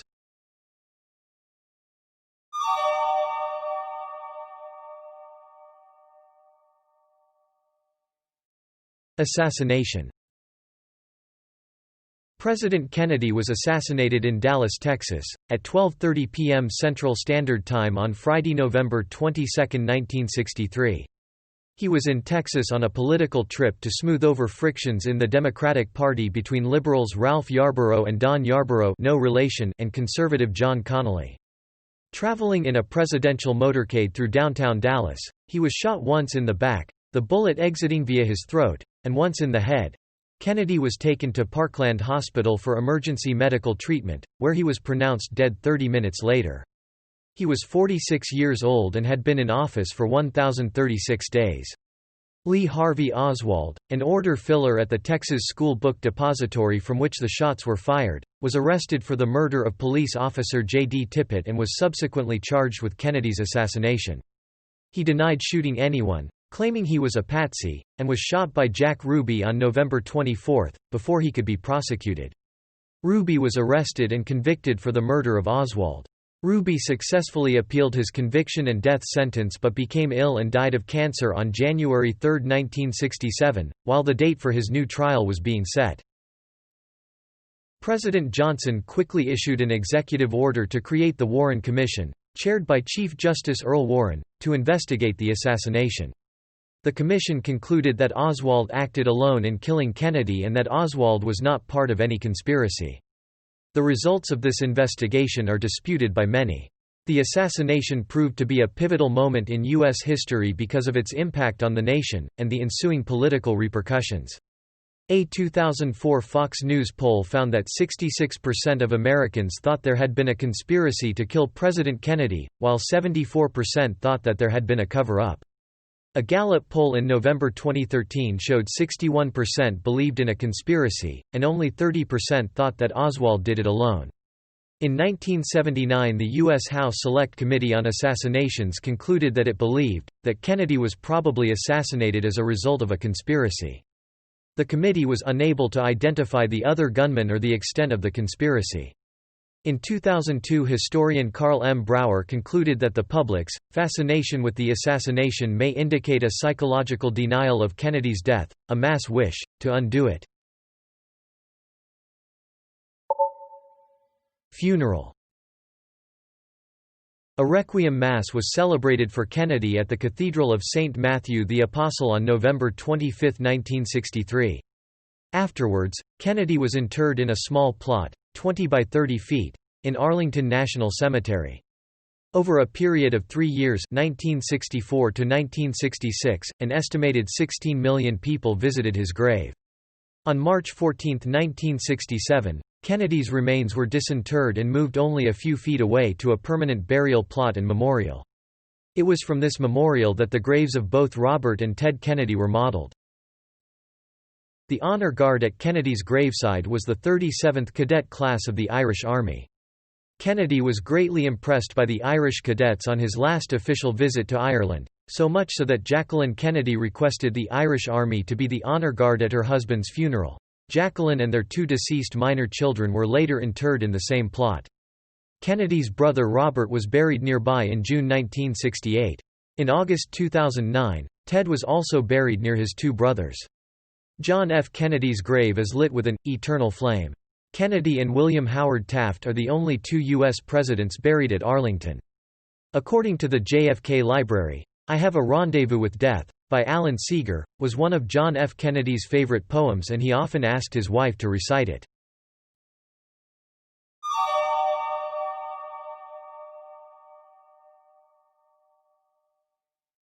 Personal life, family, and reputation.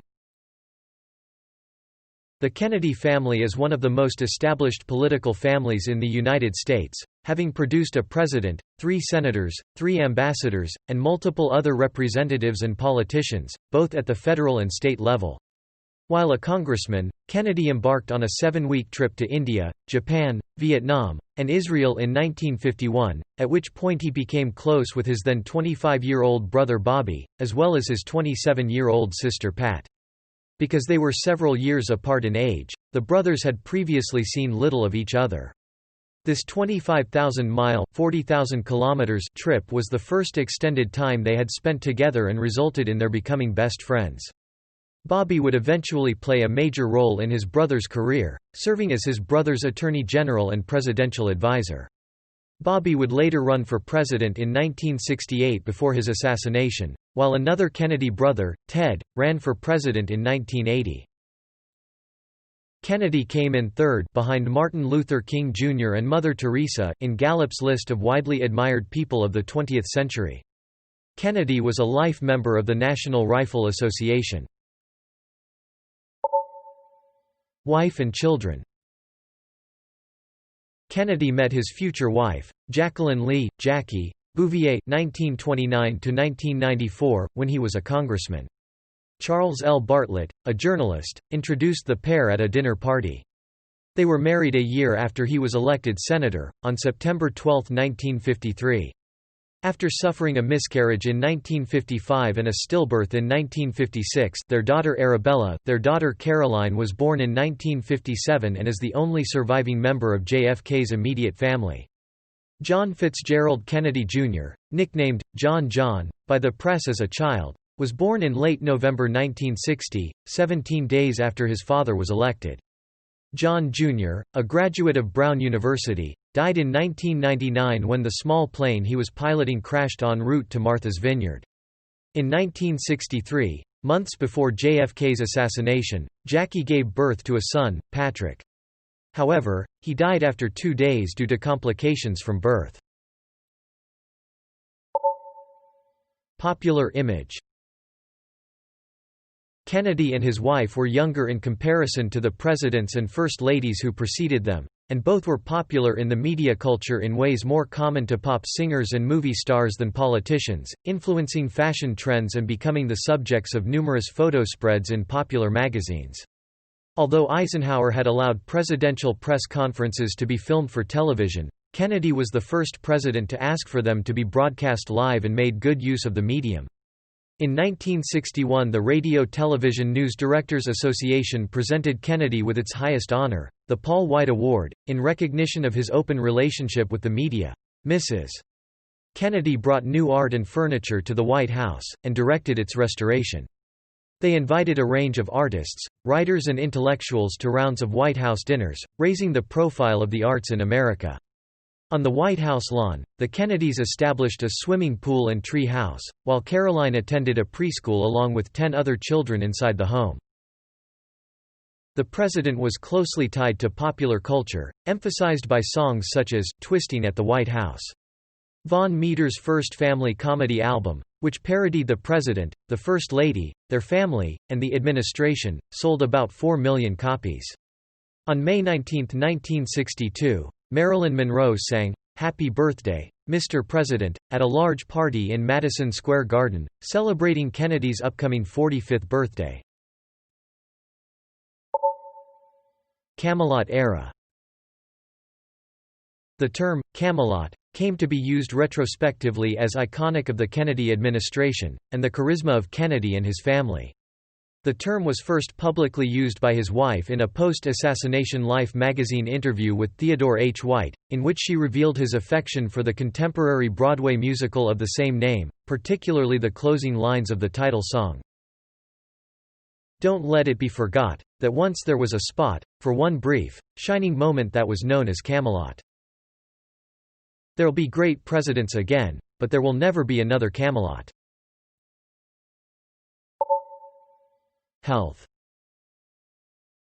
Despite a privileged youth, Kennedy was plagued by a series of childhood diseases including whooping cough, chicken pox, measles, and ear infections. These ailments compelled JFK to spend a considerable amount of time in bed, or at least indoors, convalescing. 3 months prior to his 3rd birthday, in 1920, Kennedy came down with scarlet fever, a highly contagious and life-threatening disease, and was admitted to Boston City Hospital. In 2002, Robert Dallek wrote an extensive history of Kennedy's health. Dallek was able to consult a collection of Kennedy-associated papers from the years 1955 to 1963, including X-rays and prescription records from the files of White House physician Dr. Janet Travell. According to Travell's records, during his presidential years Kennedy suffered from high fevers, stomach, colon, and prostate issues, abscesses, high cholesterol, and adrenal problems. Travell kept a medicine administration record, cataloging Kennedy's medications, injected and ingested corticosteroids for his adrenal insufficiency, procaine shots and ultrasound treatments and hot packs for his back, Lomotil, Metamucil, Paregoric, phenobarbital, testosterone, and tracentine to control his diarrhea, abdominal discomfort, and weight loss, penicillin and other antibiotics for his urinary tract infections and an abscess, and Tuinal to help him sleep. Years after Kennedy's death, it was revealed that in September 1947, while Kennedy was 30 and in his first term in Congress, he was diagnosed by Sir Daniel Davis at the London Clinic with Addison's disease, a rare endocrine disorder. Davis estimated that Kennedy would not live for another year, while Kennedy himself hoped he could live for an additional 10. In 1966, Dr. Travell revealed that Kennedy also had hypothyroidism. The presence of two endocrine diseases raises the possibility that Kennedy had autoimmune polyendocrine syndrome type 2, APS2. Kennedy also suffered from chronic and severe back pain, for which he had surgery and was written up in the American Medical Association's Archives of Surgery. Kennedy's condition may have had diplomatic repercussions, as he appears to have been taking a combination of drugs to treat severe back pain during the 1961 Vienna summit with Soviet Premier Nikita Khrushchev. The combination included hormones, animal organ cells, steroids, vitamins, enzymes, and amphetamines, and possible potential side effects included hyperactivity, hypertension, impaired judgment, nervousness, and mood swings. Kennedy at one time was regularly seen by no fewer than 3 doctors, one of whom, Max Jacobson, was unknown to the other 2, as his mode of treatment was controversial and used for the most severe bouts of back pain. Into late 1961, disagreements existed among Kennedy's doctors concerning his proper balance of medication and exercise. The president preferred the former, because he was short on time and desired immediate relief. During that time, the president's physician, George Berkeley, did set up some gym equipment in the White House basement, where Kennedy did stretching exercises for his back 3 times a week. Details of these and other medical problems were not publicly disclosed during Kennedy's lifetime. The president's primary White House physician, George Berkeley, realized that treatments by Jacobson and Travell, including the excessive use of steroids and amphetamines, were medically inappropriate, and took effective action to remove the president from their care. Dr. Nasser Ghimi, a physician who reviewed Kennedy's medical records in his presidential archives, has opined that Kennedy's leadership, e.g. the 1962 Cuban Missile Crisis and other events during 1963, improved greatly once the treatments of Jacobson had been discontinued and been replaced by a medically appropriate regimen under Berkeley. Ghimi concluded there was a correlation. It is not causation, but it may not be coincidence either. Personal tragedies. Kennedy and his family have experienced a number of personal tragedies. His older brother Joseph P. Kennedy Jr. was killed in action in 1944 at age 29, when his plane exploded over the English Channel during a first attack execution of Operation Aphrodite during World War II. Kennedy's younger sister Rosemary Kennedy was born in 1918 with intellectual disabilities and underwent a prefrontal lobotomy at age 23, leaving her incapacitated for the rest of her life, until her death in 2005. His younger sister Kathleen Agnes Kik Kennedy died in a plane crash en route to France in 1948. His wife Jacqueline Kennedy suffered a miscarriage in 1955 and a stillbirth in 1956, a daughter informally named Arabella. A son, Patrick Bouvier Kennedy, died 2 days after birth in August 1963. Affairs, extramarital relationships and friendships. Kennedy was single in the 1940s when he had affairs with Danish journalist Inge Arvad and actress Jean Tierney. Before and after he assumed the presidency, Kennedy reportedly had affairs with a number of women, including Marilyn Monroe, Gunilla von Post, Judith Campbell, Mary Pinchot Meyer, Marlene Dietrich, Mimi Alford, and his wife's press secretary, Pamela Turner. The extent of Kennedy's relationship with Monroe is not fully known, although it has been reported that they spent a weekend together in March 1962 while he was staying at Bing Crosby's house. Furthermore, people at the White House switchboard noted that Monroe had called Kennedy during 1962. J. Edgar Hoover, the FBI director, received reports about Kennedy's indiscretions. Kennedy inspired affection and loyalty from the members of his team and his supporters. According to Reeves, this included the logistics of Kennedy's liaisons, which required secrecy and devotion rare in the annals of the energetic service demanded by successful politicians. Kennedy believed that his friendly relationship with members of the press would help protect him from public revelations about his sex life. Lem Billings was a close and longtime friend of Kennedy and the Kennedy family. Billings had his own room in which to stay at several of John F. Kennedy's residences. Though there has never been any proof of homosexual activity between them, Kennedy would often, and even when married, share a bedroom with his lifelong friend.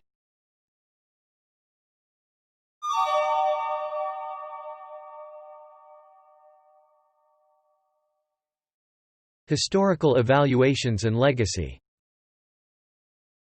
The U.S. Special Forces had a special bond with Kennedy. It was President Kennedy who was responsible for the rebuilding of the Special Forces and giving us back our Green Beret, said Forrest Lindley, a writer for the U.S. military newspaper Stars and Stripes who served with Special Forces in Vietnam. This bond was shown at Kennedy's funeral. At the commemoration of the 25th anniversary of Kennedy's death, General Michael D. Healy, the last commander of Special Forces in Vietnam, spoke at Arlington Cemetery. Later, a wreath in the form of the Green Beret would be placed on the grave, continuing a tradition that began the day of his funeral when a sergeant in charge of a detail of Special Forces men guarding the grave placed his beret on the coffin. Kennedy was the first of 6 presidents to have served in the U.S. Navy, and one of the enduring legacies of his administration was the creation in 1961 of another Special Forces command, the Navy SEALs, which Kennedy enthusiastically supported. Kennedy's civil rights proposals led to the Civil Rights Act of 1964. President Lyndon B. Johnson, Kennedy's successor, took up the mantle and pushed the landmark Civil Rights Act through a bitterly divided Congress by invoking the slain president's memory. President Johnson then signed the act into law on July 2, 1964. This civil rights law ended what was known as the Solid South, and certain provisions were modeled after the Civil Rights Act of 1875. Signed into law by President Ulysses S. Grant. Kennedy's continuation of Presidents Harry S. Truman and Dwight D. Eisenhower's policies of giving economic and military aid to South Vietnam left the door open for President Johnson's escalation of the conflict. At the time of Kennedy's death, no final policy decision had been made as to Vietnam, leading historians, cabinet members, and writers to continue to disagree on whether the Vietnam conflict would have escalated to the point it did had he survived. His agreement to the NSAM 263 action of withdrawing 1,000 troops by the end of 1963, and his earlier 1963 speech at American University, suggest that he was ready to end the Vietnam War. The Vietnam War contributed greatly to a decade of national difficulties, amid violent disappointment on the political landscape.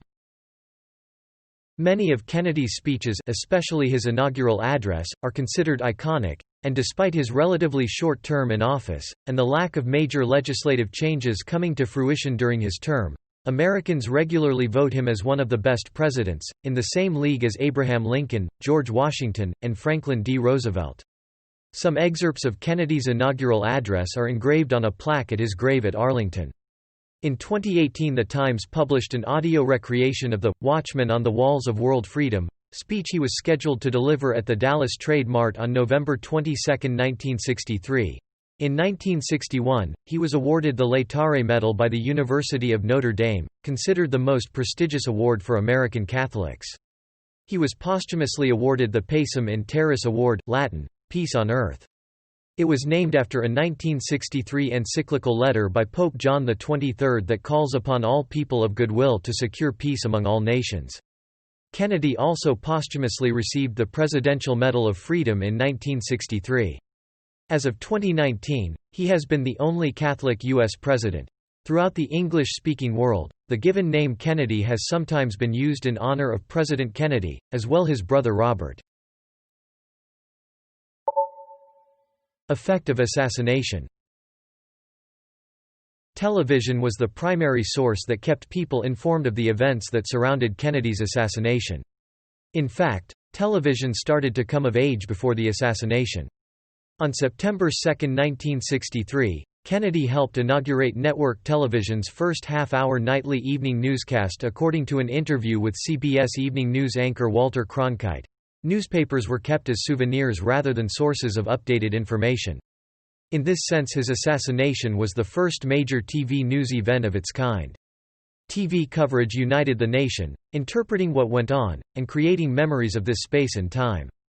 All 3 major U.S. television networks suspended their regular schedules and switched to all news coverage from November 22 through November 26, 1963. being on the air for 70 hours, making it the longest uninterrupted news event on American TV until 9/11.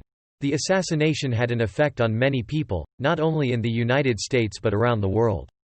Many vividly remember where they were when they first learned the news that Kennedy was assassinated, as with the Japanese attack on Pearl Harbor on December 7, 1941, before it and the September 11 attacks after it.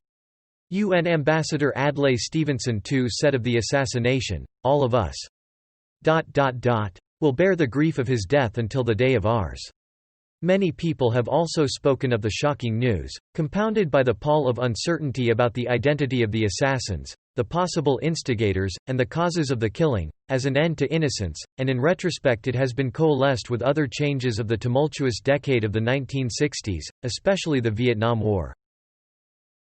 Ultimately, the death of President Kennedy, and the ensuing confusion surrounding the facts of his assassination, are of political and historical importance insofar as they marked a turning point and decline in the faith of the American people in the political establishment, a point made by commentators from Gore Vidal to Arthur M. Schlesinger Jr. and implied by Oliver Stone in several of his films, such as his landmark 1991 JFK. Memorials and eponyms. A small sample of the extensive list at the main article link above, includes John F. Kennedy International Airport, American Airport in Queens, New York City, nation's busiest international gateway. John F. Kennedy Center for the Performing Arts, opened in 1971 in Washington, D.C. John F. Kennedy Federal Building in the Government Center section of Boston. John F. Kennedy Presidential Library and Museum on Columbia Point in Boston, opened in 1979. John Fitzgerald Kennedy Memorial, opened in 1970 in Dallas.